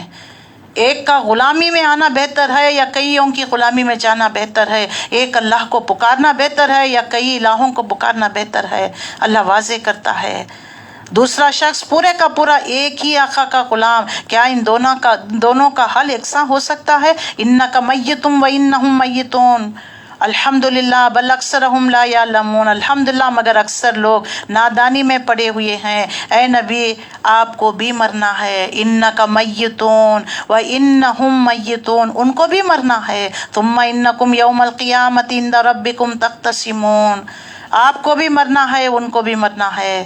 آخر کار قیامت کے روز تم سب اپنے رب کے حضور اپنے مقدمات پیش کرو گے۔ یہاں تک 23 پارہ مکمل ہو گیا۔ ہم بات کو یہیں پر روکیں گے، انشاءاللہ العزیز کل 32 سے ہم شروع کریں گے 24 پارہ۔ تو اس میں اللہ تعالیٰ نے کیسی دیکھ لیجئے ڈراوا، کیسے جو ہے تنبیہ دے دی گئی ہے، وارننگ دے دی گئی ہے۔ یہ تمام چیزیں سن کر پڑھ کر بھی ابھی اللہ کی طرف نہیں آتے، اللہ کی طرف رجوع نہیں، اس قرآن کی طرف نہیں آتے۔ اب ان کے کم عقلی کا کیا ٹھکانہ، وہ خود اپنے آپ کو ہلاکت میں مبتلا کر رہے ہیں۔ تو لہٰذا ہمیں کرنا کیا چاہیے؟ اس کلام کو پڑھ کر اپنے آپ کی اصلاح کرنا چاہیے۔ جو پچھلی ہمارے زندگی میں جو کچھ گناہ سرزد ہو گئے ہیں، جو ہم نے اللہ کی نافرمانی، رسولوں کی نافرمانی کی ہے، اللہ سے توبہ استغفار ہمیں کرنا ہے، اللہ کی طرف رجوع، خالصتاً اللہ کی عبادت، اور دین کو اللہ کے لیے ہی قائم کرنا ہے۔ اللہ سے دعا ہے اللہ مجھے اور آپ کو یہ تمام توحید کے دلائل پر جمے رہنے، اللہ کی اطاعت فرما برداری کرنے والا، اور آج تک جو ہم سے کمی کوتاہیاں ظلم زیادتیاں ہو گئی ہیں اللہ تعالی ہم سب کو بخش دے، ہم سب پر اپنی خصوصی رحمتیں نازل فرمائے، برکتیں نازل فرمائے۔ وما علینا الا البلاغ۔ السلام علیکم ورحمۃ اللہ وبرکاتہ۔